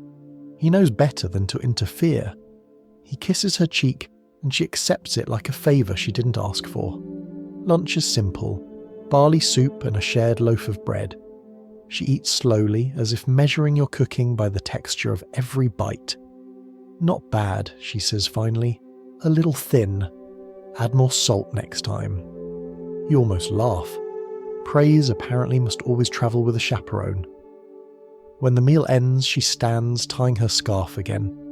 "You'll be fine," she says, which sounds less like comfort and more like command. Then she adds, almost softly, "The first year is the hardest. After that, you stop noticing." You watch her leave, her figure growing smaller down the road, her footsteps leaving clear prints in the frost. When she turns the corner, you exhale for what feels like the first time all morning. You sit by the hearth, tracing your thumb along the edge of the wooden bowl she left behind. It's smooth, worn, and still warm from her hands. You can almost feel the decades carved into its surface, the generations of women who stirred with it, prayed over it, argued with it, survived beside it. For a moment, you imagine all of them gathered in one long line.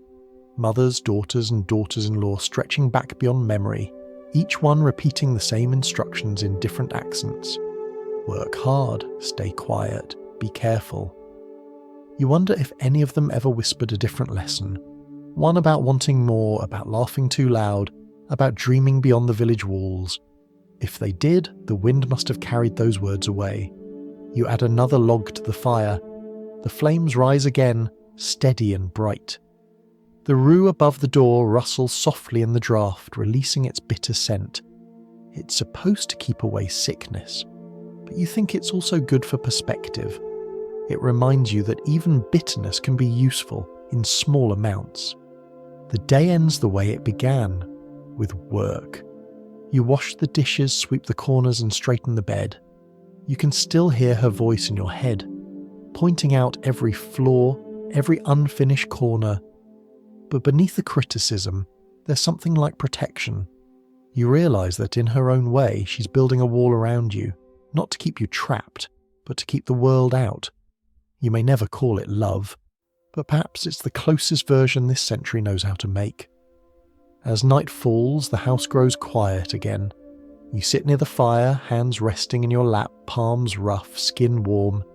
The rue burns gently in the heat, filling the air with its strange mix of comfort and caution. You breathe it in and think, maybe control isn't always cruelty.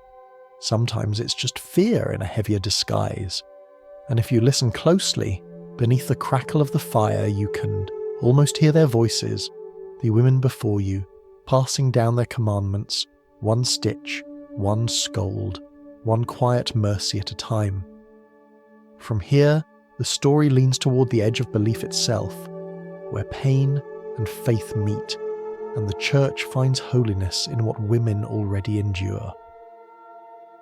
You learn sooner than you'd like that faith in this world is measured in endurance. The church calls it virtue. The women call it Tuesday. Every Sunday you sit on a wooden bench in the small stone chapel, hands folded, trying not to think about how long the sermon has lasted. The priest's voice rolls through the air like heavy smoke, filling every corner of the room. His Latin sounds solemn, rhythmic, and faintly threatening, a language built not for comfort, but for authority. He speaks of sacrifice, of Eve's disobedience, of redemption through suffering. Every sentence is a knot tied tighter around the same idea. Pain is holy if it happens to women. You glance at the other wives sitting beside you. Their faces are calm, their eyes dull, as if each of them is quietly counting the minutes until the bell.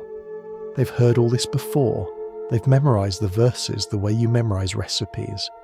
The priest lifts a small golden cross, its metal glinting in the candlelight. Through pain, he says, the body is purified. Through childbirth, a woman redeems her sin.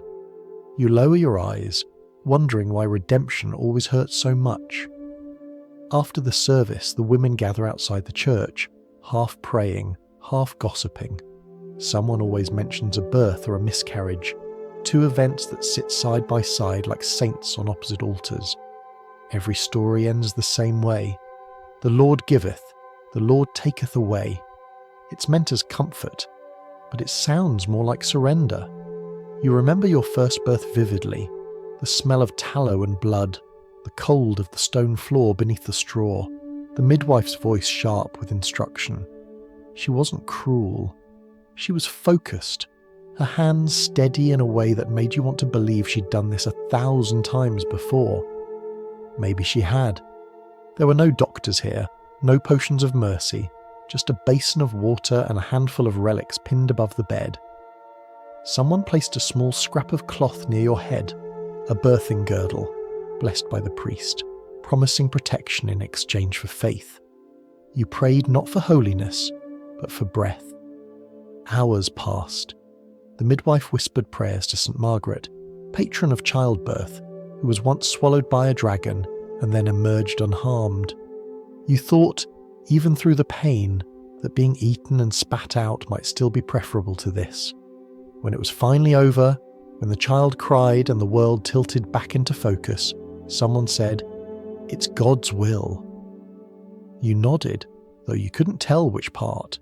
The pain, the survival, or the silence that followed belonged to him. Now, years later, you watch other women walk through the same ritual. Their faces blur together, each one a portrait of endurance mistaken for grace.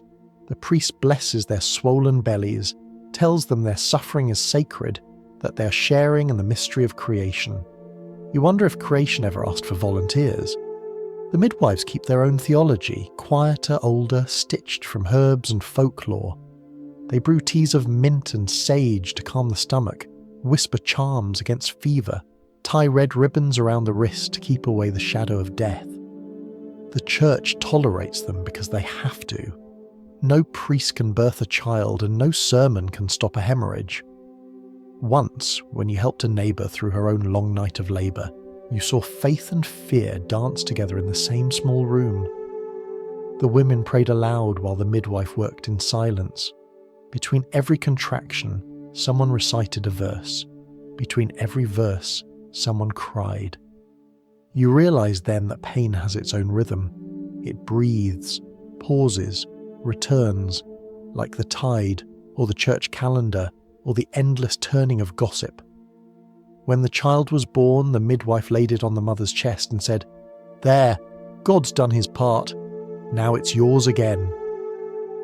The priest arrived an hour later to bless what had already survived without him.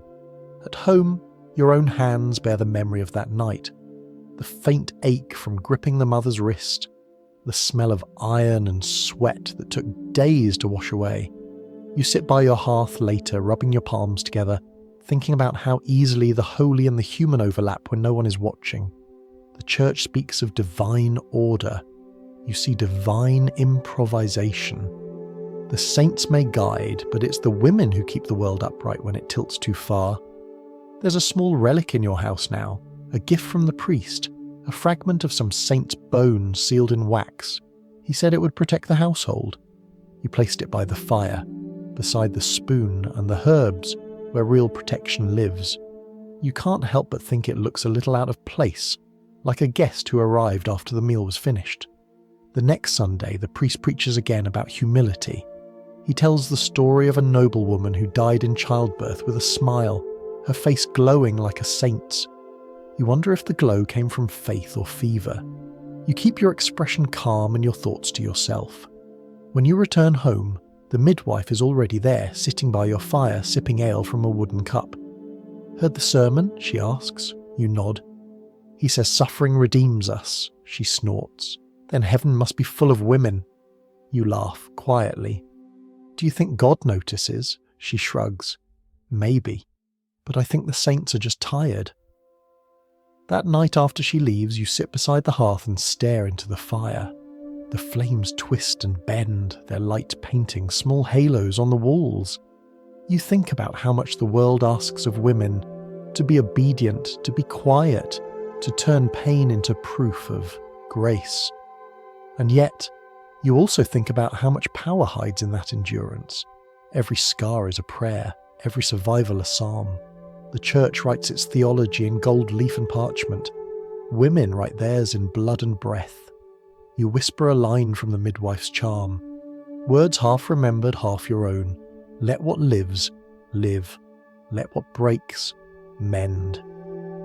You say it twice, because sometimes faith needs repetition to believe itself. As the fire burns lower, you realise holiness isn't found in sermons or relics. It lives in the spaces between, in the hand that wipes sweat from a brow, in the cry that fills the night, in the breath that follows pain and still dares to stay.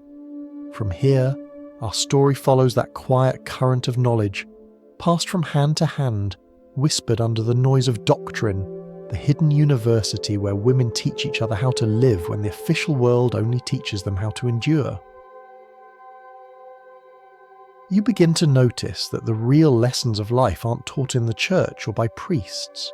They're passed quietly, hand to hand, between women who pretend not to be teaching. There's no parchment, no ceremony, no Latin, only gestures, stories and recipes that start as instructions and end as survival guides. It begins in the kitchen, the midwife, the miller's wife, your mother-in-law. All of them come and go through your door carrying small bundles of herbs or gossip or both. They talk while their hands work, kneading dough, mending clothes, sorting dried leaves. The rhythm of their movement is a language of its own. You learn that a spoonful of honey mixed with mint soothes the throat, and that the same mixture, if whispered over by the right person, can cure heartbreak. You learn that salt sprinkled on the doorstep keeps bad luck from entering, though no one agrees on whether that luck walks or flies. You learn that when someone dies you must cover the mirrors because the soul, confused and curious, sometimes lingers. Every house in the village is a small library, each woman a librarian guarding her own collection of truths. Some knowledge is practical, how to weave in the dark or stretch one egg into enough batter for 6 children. Some knowledge is less visible, how to read a man's silence, how to pretend you didn't. It's strange how often laughter accompanies these lessons. The midwife tells you that laughter helps memory, and you believe her, because you can remember every absurd superstition she ever mentioned. "Never sew after sunset," she says one night, "or you'll stitch your luck closed." You don't believe her, but you put the needle down anyway. There's comfort in following rules, even the imaginary ones. When the work is done, the women sit near the fire, their faces glowing in the flicker. They talk about things the church never names out loud: birth, desire, fear, the small rebellions of daily life. They tell stories of saints who misbehaved and miracles that never made it into scripture. One swears she saw St. Bridget turn bathwater into ale. Another insists she once cursed her husband's cow and made it produce only sour milk for a week. You listen, half amused, half awed. These stories sound ridiculous and holy at the same time. A mix of folklore and theology stitched together so tightly, you can't tell where one ends and the other begins. Sometimes, when the talk turns serious, someone lowers her voice and tells a secret she shouldn't know. How to end a fever with a charm, how to keep a pregnancy from being discovered until it's too late to be punished. The air thickens, no one laughs. The fire crackles louder, as if it too wants to listen. You realise then that this is not just chatter, it's a form of resistance.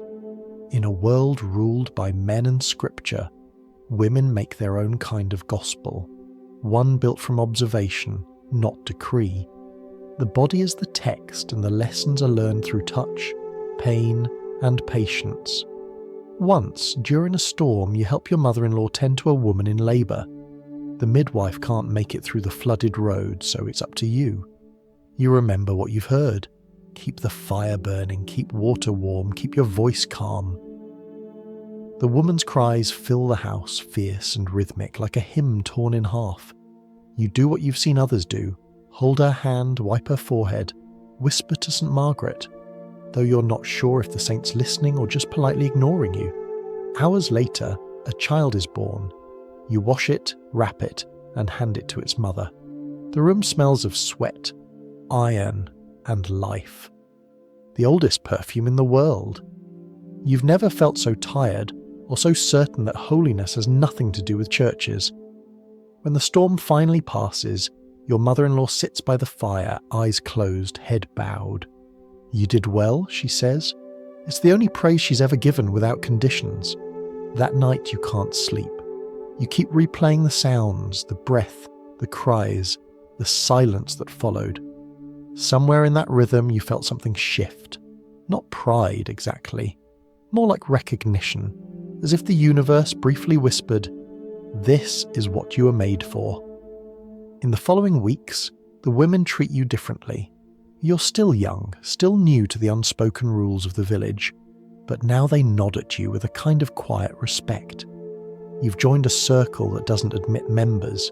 It simply absorbs them when they've proven they can hold pain without dropping it. From then on, when someone falls ill, they call you to help mix herbs or boil water. When a child gets fever, you remember what the midwife taught you. Don't fear what you can touch.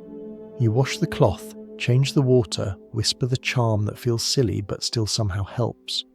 Your husband notices.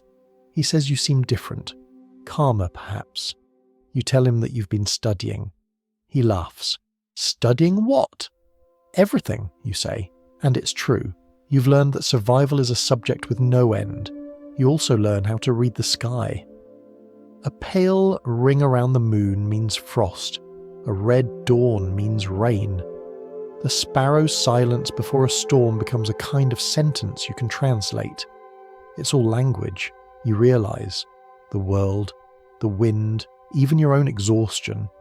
When the other women come again to sit by your hearth, you notice that their laughter has changed too. It's quieter now, older, more private. The kind of laughter that knows what it's protecting. You pour them ale, listen to their stories, and add your own. Small tales of mistakes that turned into lessons, of fear that turned into instinct. You don't think of yourself as wise, but wisdom, in this village, is just endurance with better vocabulary. As the night grows darker, the women leave one by one, each carrying a small piece of bread or a sprig of thyme for luck. When the door closes, the silence feels full rather than empty. You realise that these women, with their herbs and gossip and impossible strength, have built something larger than the church. An invisible network of faith that needs no blessing. You sit by the fire, watching the flames shift from gold to red. On the table beside you lies the wooden spoon, the herbs, and a piece of thread, the symbols of this hidden education. You reach out and touch them gently. They're ordinary things, but together they form a language of survival that's been whispered for centuries. Outside, the wind sighs against the roof, carrying the faint scent of rain and wood smoke from other hearths. Each one shelters another woman, another lesson, another quiet act of rebellion disguised as care. You breathe deeply, feeling the warmth of the fire press softly against your face. Small mercies multiply when women talk softly, and tonight the world feels full of them.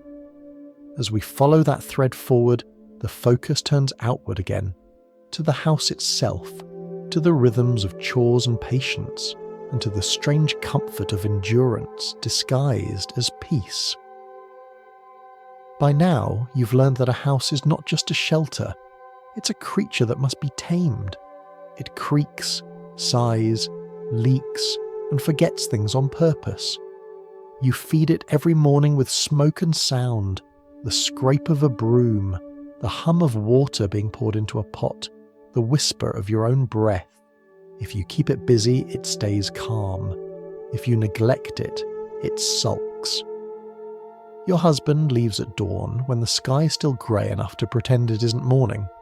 His boots crunch over the frost, and you listen to the sound until it fades.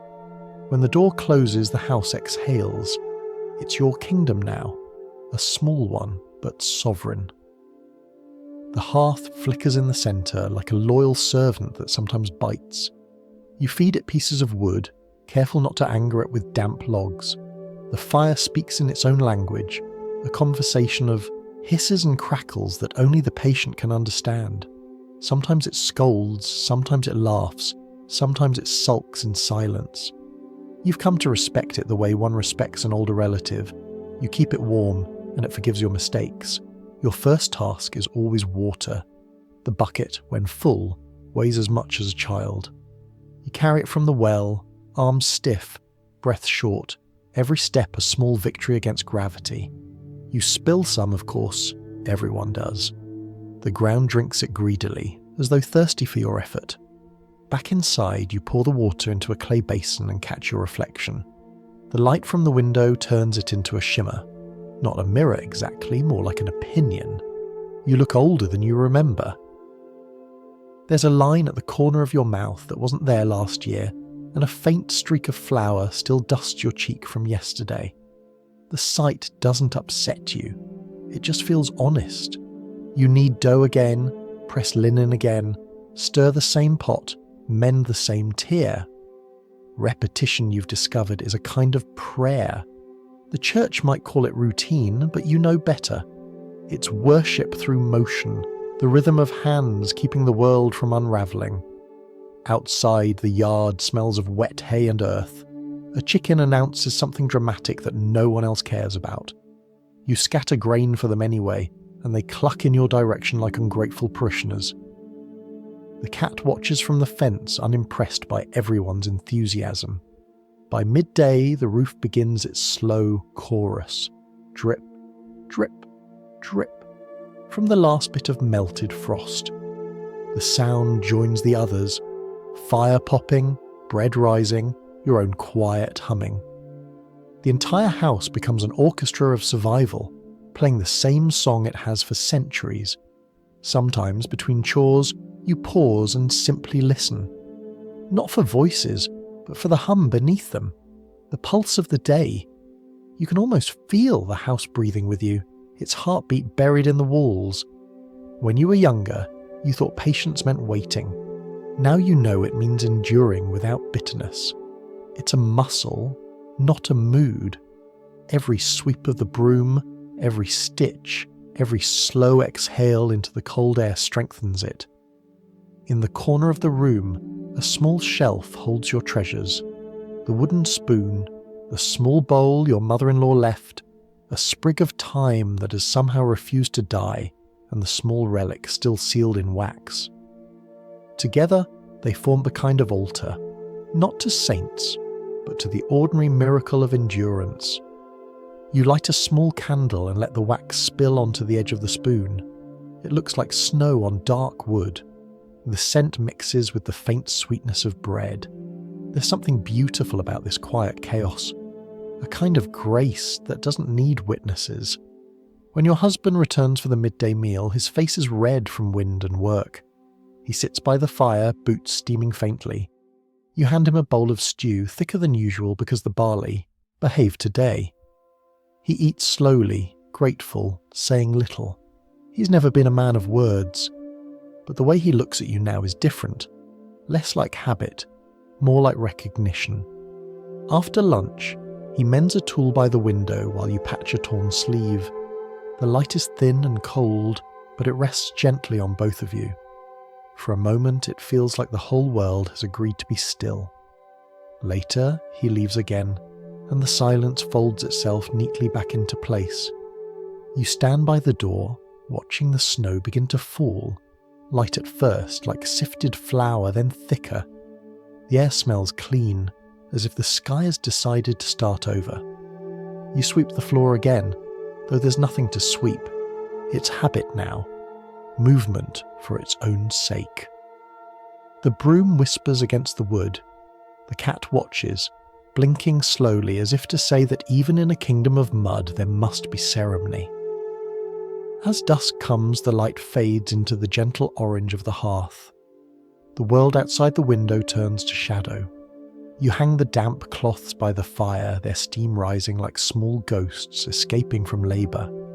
The smell of wool and smoke fills the air.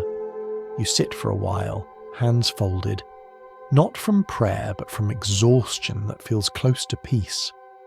In the quiet, you realise that this small space, soot on the walls, cracks in the floor, warmth lingering in the air, is the closest thing to permanence anyone in your world gets.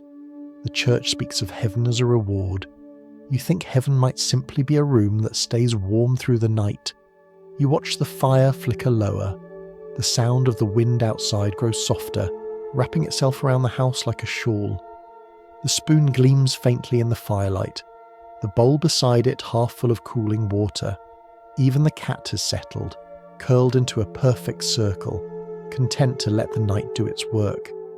You think about the women who came before you, the ones who stirred, swept, mended, and kept the same fire alive. Their patience is written into every groove of this place. You can feel it under your fingertips like a quiet inheritance. You lean back, letting the warmth sink into your skin. Somewhere, far off, a church bell rings once, its tone soft and lonely. You don't answer it. Some prayers, you decide, can stay right here, in the wood, in the bread, in the steady rhythm of your own breath. As we follow this quiet path forward, the sound of the wind turns to the echo of distant footsteps, of laws, sermons, and rules that never enter softly. For now, the night belongs to peace. But soon, the world will remind you how little of it truly belongs to you. You hear about annulments the same way you hear about miracles, from someone who heard it from someone who once knew a cousin of the person it happened to. The story always starts the same way, a noble woman, pale and delicate, whispering her grievance to a priest who actually listens. The story always ends the same way too, with parchment, signatures, and the kind of freedom that can be bought in gold and Latin. For everyone else, marriage is not a door but a lock. The key is kept somewhere in Rome, and no one here can afford the postage.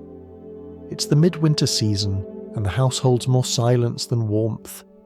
You sit by the hearth, mending a torn sleeve for the third time this month, and listen to your mother-in-law complain about the church's indulgences, which are apparently just taxes with better handwriting.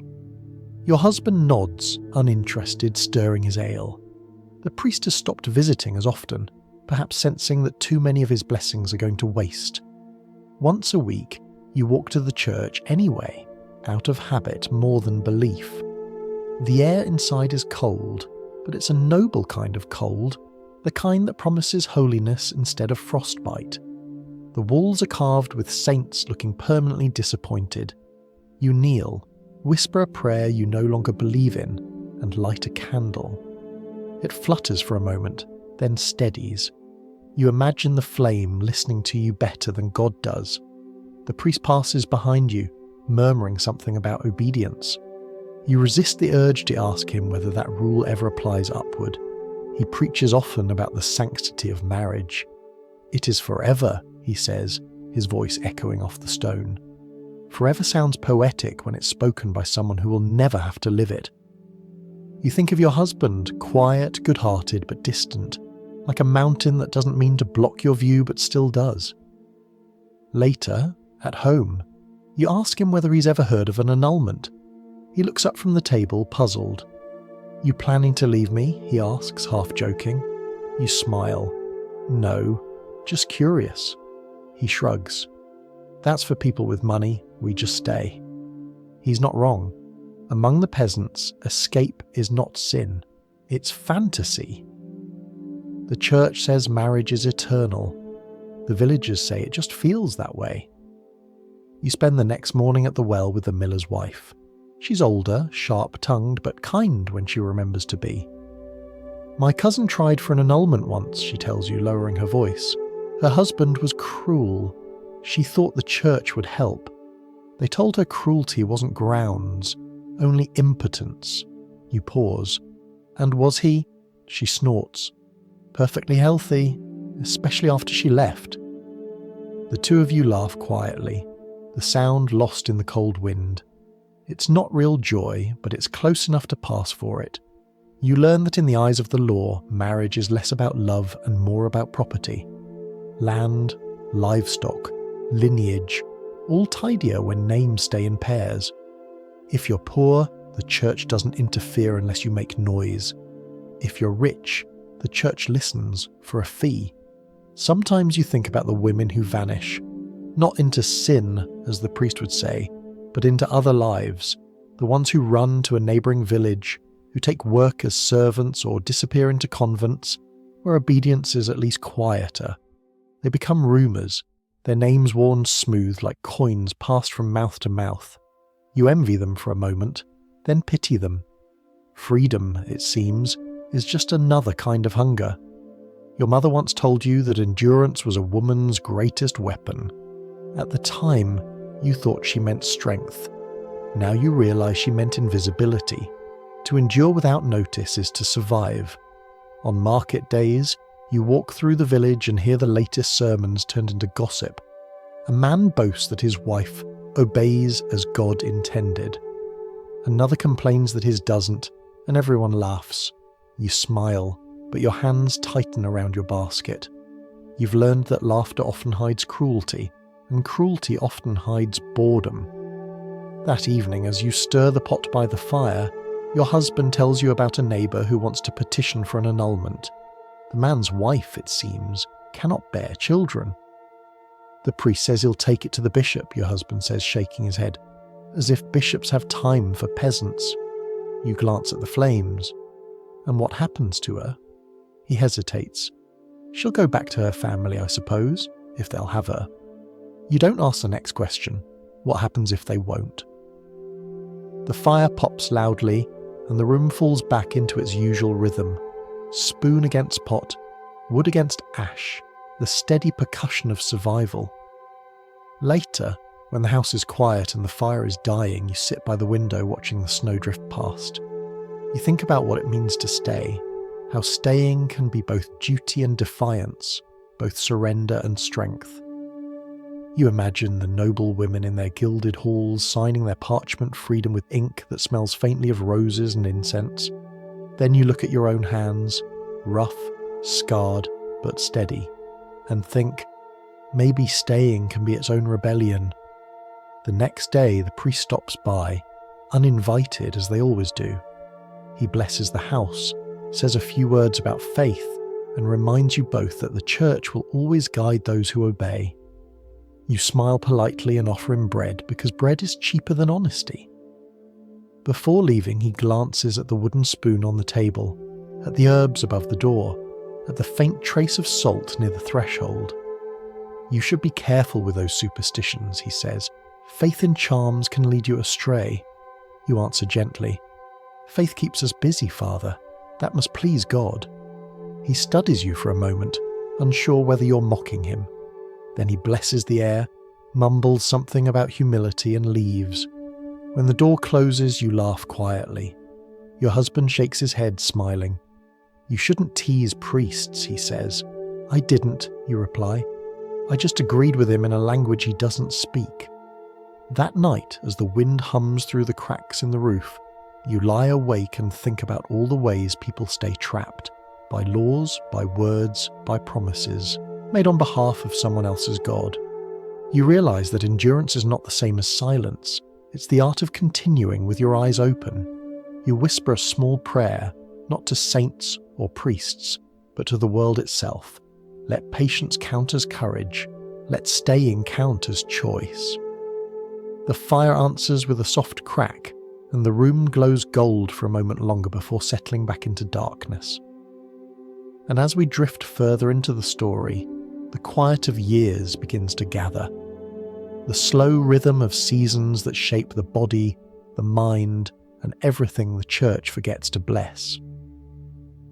Years pass the way winter turns into spring, quietly, as if embarrassed to be noticed.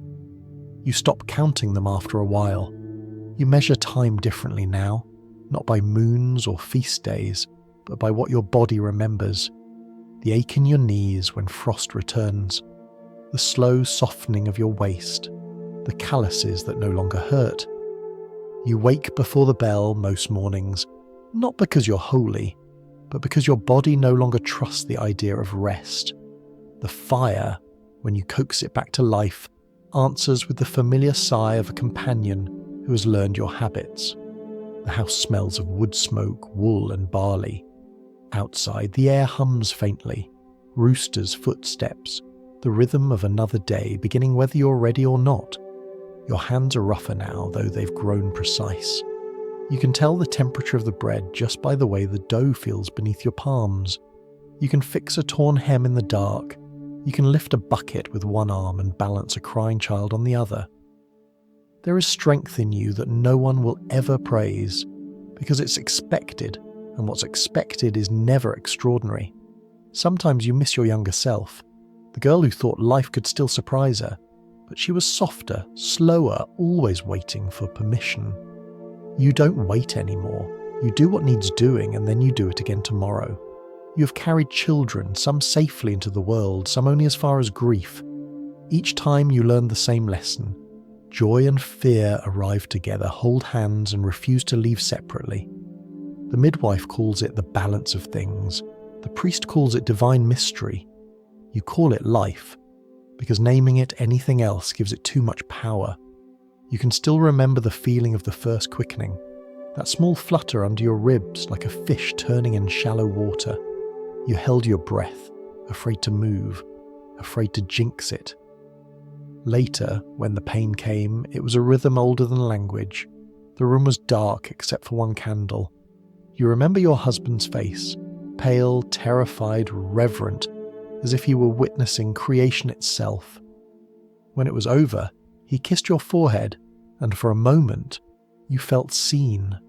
The years after that blur into seasons: planting, harvest, winter, hunger, birth, death, repeat. Time doesn't flow here. It circles, always returning to the same starting point. You age quietly, the way wood darkens, slowly, beautifully, unnoticed by the people who touch it every day. You notice the changes most in your hands. Once small and unmarked, now they're a map of everything you've done. Faint burns from cooking, tiny cuts from thread and splinters, the shadow of work that never truly washes away. You think of all the saints painted in books, their hands folded in prayer, white and untouched. You can't help but smile. The saints clearly never had to clean a chimney. Your hair, once dark, has begun to fade around the edges, threads of silver hiding among the braids. Your mother-in-law calls them wisdom marks. You call them honesty. Each one a tally of a night spent awake, nursing a child, waiting for a husband, mending a world that refuses to stay together. Your body isn't what it was, but it's become something else. A record, a testimony written in flesh instead of ink. Every scar is a sentence, every line a translation of effort into survival. You used to fear aging. Now you understand it's just another version of endurance. The village changes, but not by much. Faces come and go. The priest is older, slower, his sermons shorter. A mercy you didn't pray for but appreciate. The young women who once whispered about you at the well now nod respectfully. They call you auntie, the way people do when they mean someone who knows things. It feels strange to be the one others ask for advice, as if you've accidentally wandered into authority. You teach them what you were taught: how to stretch dough, how to mend cloth, how to hide rue from the priest. You tell them to listen more than they speak, not because silence is virtue, but because it keeps you alive longer. You watch them nod, their faces still round with hope, and you try not to envy them for their softness. The world will take it soon enough.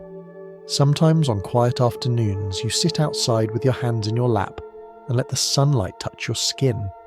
You can feel how thin the distance has grown between you and the earth. You've spent so long kneeling, planting, lifting. Your body recognizes the soil like an old friend. You wonder if, when the time comes, it will be kind to you. Your husband grows slower too. His back stoops a little more each season, and his hands shake when he sharpens tools. He talks less now, but his silences are comfortable, the kind that doesn't need filling. You've built something between you that isn't quite love, but it's the next best thing. Trust born from shared exhaustion. When storms come, you sit together by the fire, saying nothing. You've learned that marriage isn't built from passion or prayer, but from repetition, from the endless, unremarkable acts of keeping each other warm. The younger wives at church still look at you with polite pity, the way people do when they think endurance is the same as sadness. But you know better. Sadness fades. Endurance stays. It's the only inheritance worth having. One night, when the moon is bright and the air smells of damp earth, you wake from sleep and step outside. The village is silent. The sky feels impossibly large. You breathe, and the air feels clean, almost new. You realise you're older than most of the women you grew up with. You wonder if that counts as an achievement or an accident.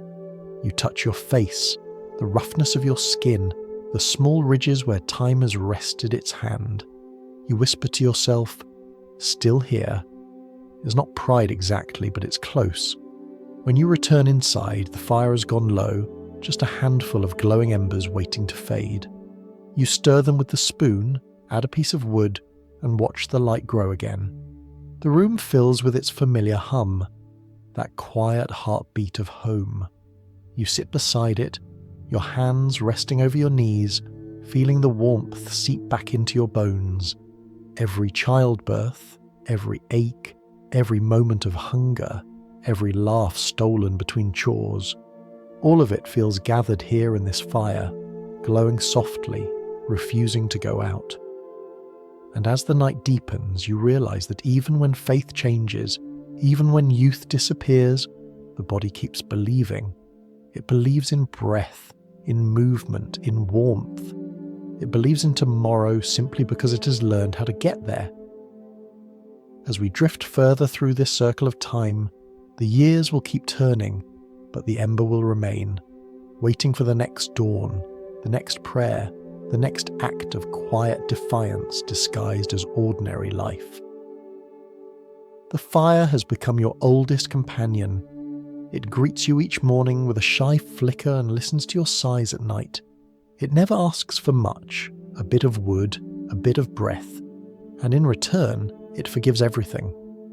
You've come to understand that a hearth is not a thing you tend, it's a relationship you maintain. Tonight the wind howls around the house like an old choir that's forgotten the melody. You sit close to the fire, shawl drawn tight, listening to the storm scrape its fingers along the roof. The sound is both terrifying and familiar, nature's way of checking whether you're still paying attention. The room smells of smoke, bread, and tallow, your trinity of comfort. The bread cools on the table, cracked open like a smile. The spoon rests where it always does, faintly shining in the firelight. Each object in this house holds a memory. Each one is a sentence in the long story of your staying. You think about vows, the ones made before God, before witnesses, before you even understood what words could cost. And then you think about the quiet vows, the ones you made in secret, to no one in particular, to wake up every morning, to keep the fire alive, to laugh sometimes, even when the world forgot how. The church would say vows belong to heaven. You've learned they belong to hearths. Heaven, you suspect, prefers grand gestures. The hearth prefers persistence. You pull your chair closer to the fire and feel the heat rise through your bones. Outside, the wind shifts, softer now, almost like breathing. You think about all the years you've lived in this house, how its walls have learned your rhythm. You've scrubbed them, cursed them, leaned against them when your knees gave out. They've never answered, but they've never fallen either. The cat stirs at your feet, stretches, and curls again. You envy its simplicity, its ability to sleep through storms, to trust warmth without question. You whisper a prayer, though it doesn't sound like one. Keep us warm, keep us safe, keep us kind. It's short, honest, and not written in any holy book. You imagine if there were a patron saint of exhaustion, she'd probably approve. You remember your mother's kitchen, the smell of wet ash, the sound of her hands patting dough, the look she gave the fire before every meal, as if it were an old friend that might not visit tomorrow. You realise you've inherited that same superstition, the belief that the simplest things are the most fragile. The bread on the table is cooling fast. You tear off a piece still warm at the centre and hold it near the fire for a moment before taking a bite. The crust tastes of smoke, the middle of sweetness. It's not just food, it's the record of a day's work that went right. You think about all the women who have sat like this across centuries, not queens or saints, but the quiet ones who made sure everyone else stayed alive. Women who stirred, swept, mended, comforted. Women who kept promises no one asked them to make. If history were honest, it would smell like their kitchens. The storm outside begins to fade. You hear only the faint drip of melted snow from the eaves, steady as a clock. The world is cooling again, and your small house feels like an island of warmth in a dark sea. You stand and add another log to the fire. The flames rise instantly, licking at the air as if grateful. In the orange light, your shadow stretches across the wall. Taller, thinner, softer. You look at it and realise it's the truest portrait you've ever had. No paint, no gold leaf, no frame. Just light and breath, and a body that hasn't given up yet. You sit again and think about what the midwife once told you years ago after a difficult night. We're not meant to be saints. We're meant to keep the soup from burning. You didn't understand it then, but you do now. Survival isn't glory. It's maintenance. You smile at the thought. Maintenance. Such an unholy word for something so sacred. The spoon glints faintly in the firelight. You pick it up and hold it for a moment, tracing your thumb along its worn edge. The handle fits your hand perfectly now. It's shaped itself to you, the way tools do when they've learned their owner's rhythm. You lift it like a sceptre and whisper, "All right then, Your Majesty." The title makes you laugh, quietly, so the cat doesn't judge you, but there's truth in it. This is your small kingdom. The spoon, the bread, the flame, and you, its tired, stubborn ruler. You think about how little the world beyond this door has changed. Wars and kings come and go, sermons rise and fade, but here, life moves at the speed of the next loaf, the next sunrise. You've made peace with it. There's dignity in being ordinary. There's even joy in it when you remember to notice. Outside, the first stars appear, faint behind clouds. You wonder how many generations have looked up at them with the same tired hope for a better year, an easier birth, a kind winter. You whisper a blessing into the air, for no one in particular, just because it feels wrong not to. May the bread rise, may the fire hold, may laughter find its way back. The words vanish into the smoke, but the act feels like planting something. Small, invisible, but alive. You rest your head against the back of the chair and close your eyes. The fire pops softly, the cat sighs, the wind hums against the window. The whole room breathes with you. For a moment you feel both ancient and new, part of every woman who ever waited for dawn beside a dying flame. You understand now that holiness isn't about who kneels the longest. It's about who keeps lighting the fire when no one's watching. You open your eyes one last time and look at the glow of the embers. The light flickers across the walls, painting the room in shades of memory. Everything you've built, everything you've lost, everything you've kept alive, it's all here, reflected in the small, steady heart of flame. And so you make your final vow, not to God, not to the church, but to the quiet within you. I will endure. I will laugh when I can. I will guard this warmth, however small. You breathe the words into the fire. It answers with a spark. As we follow that spark into the next dawn, the years stretch quietly ahead, not as punishment, but as proof that endurance, when softened by kindness, becomes something wholly all its own. The years blur the way smoke does, curling, drifting, leaving faint traces that cling to everything. You wake one morning and realize that the world outside your window has not changed, but the people within it have. The children who once played in the mud now carry their own, smaller lives on their backs. The priest has a new assistant, young and too confident. The old miller's wife has gone, her stories folded neatly into memory. You rise, stretch your shoulders and light the fire. The motion feels older than you. Your hands know what to do without asking. Each gesture is a relic of routine. The slow resurrection of flame, the small offering of wood, the exhale that follows when it finally catches. The day begins as every day has for decades, quietly, with the faint hum of the world returning to itself. You slice bread, you warm broth, you mend the same sleeve you've mended a dozen times before. But the rhythm feels different now, softer, slower. There's a peace in it that wasn't there when you were young. Maybe peace is just exhaustion that's learned its manners. Outside, the frost has returned. The trees wear silver, and the sky looks too pale to promise anything. You watch a bird hop along the fence, its small claws leaving runes in the snow. For a moment it feels like a message, though you can't read it. Perhaps that's what old age is, learning to see meaning in things that once looked ordinary. Your husband sits by the door, sharpening a knife he no longer uses. He's slower now, quieter, his hair the colour of ash. Sometimes he forgets where he placed things, though never where he placed his pride. You've stopped correcting him. There's no need. Memory, like bread, grows stale if handled too often. He looks up and smiles faintly. "Cold morning," he says. You nod. "Good for keeping fires alive." He chuckles, that same soft laugh you've grown to rely on, a sound that reminds you that not everything has vanished. Later, when he leaves for the fields, not to work, just to walk, you watch him go. The sight is familiar, but it still tugs at something deep inside you. The path he takes is the same one he's walked for 40 years.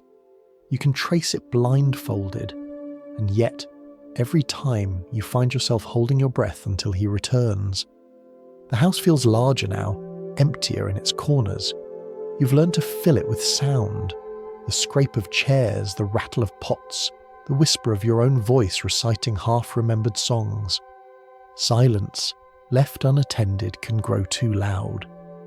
Sometimes the young wives come to visit. They bring questions disguised as conversation. How did you last so long? How do you stay content?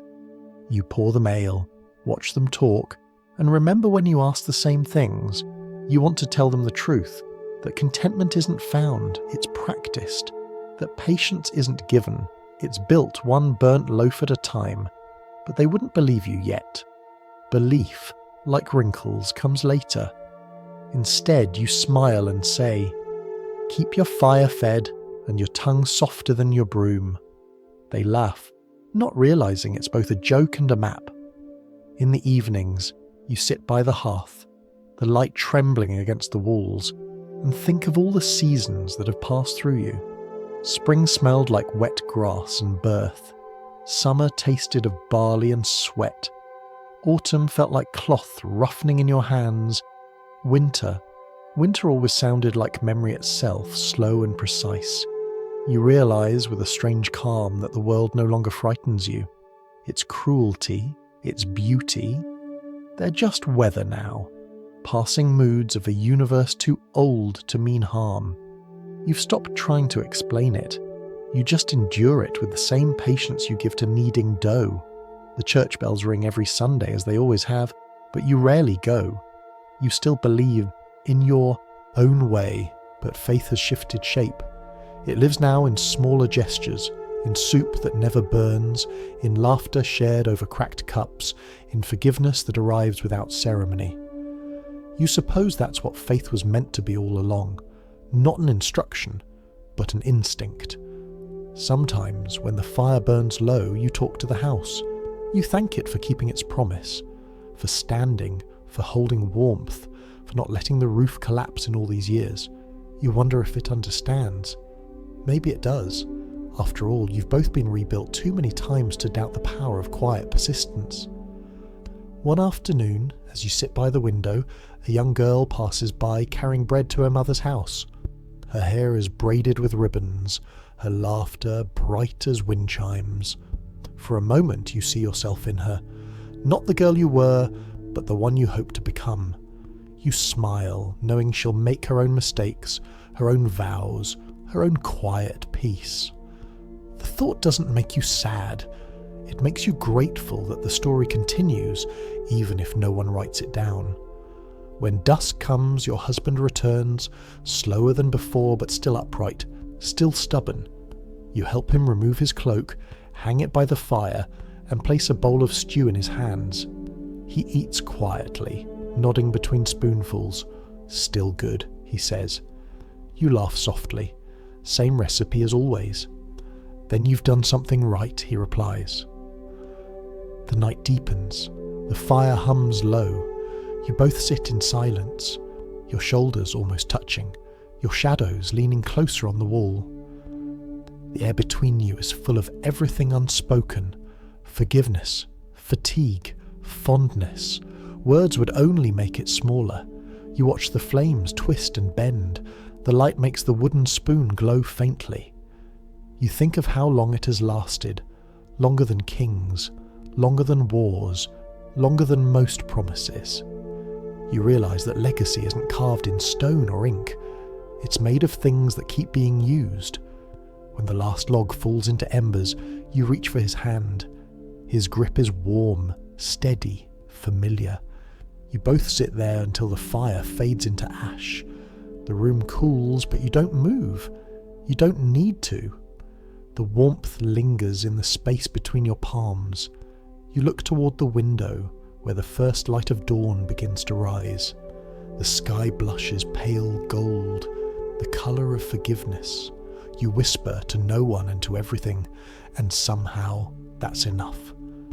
The world doesn't answer, but the fire, loyal as ever, sighs one last time, as if agreeing. The morning after history is like this. Nothing monumental, no trumpets, no miracles. Just two people, one fire, and a lifetime that managed, against all odds, to stay lit. If you're still awake, you've travelled far, through vows and fears, through cold and laughter, through centuries of small mercies, and if you've drifted to sleep, that's all right too. The story was always meant to end softly, like a hearth settling into silence after a long night of keeping everyone warm.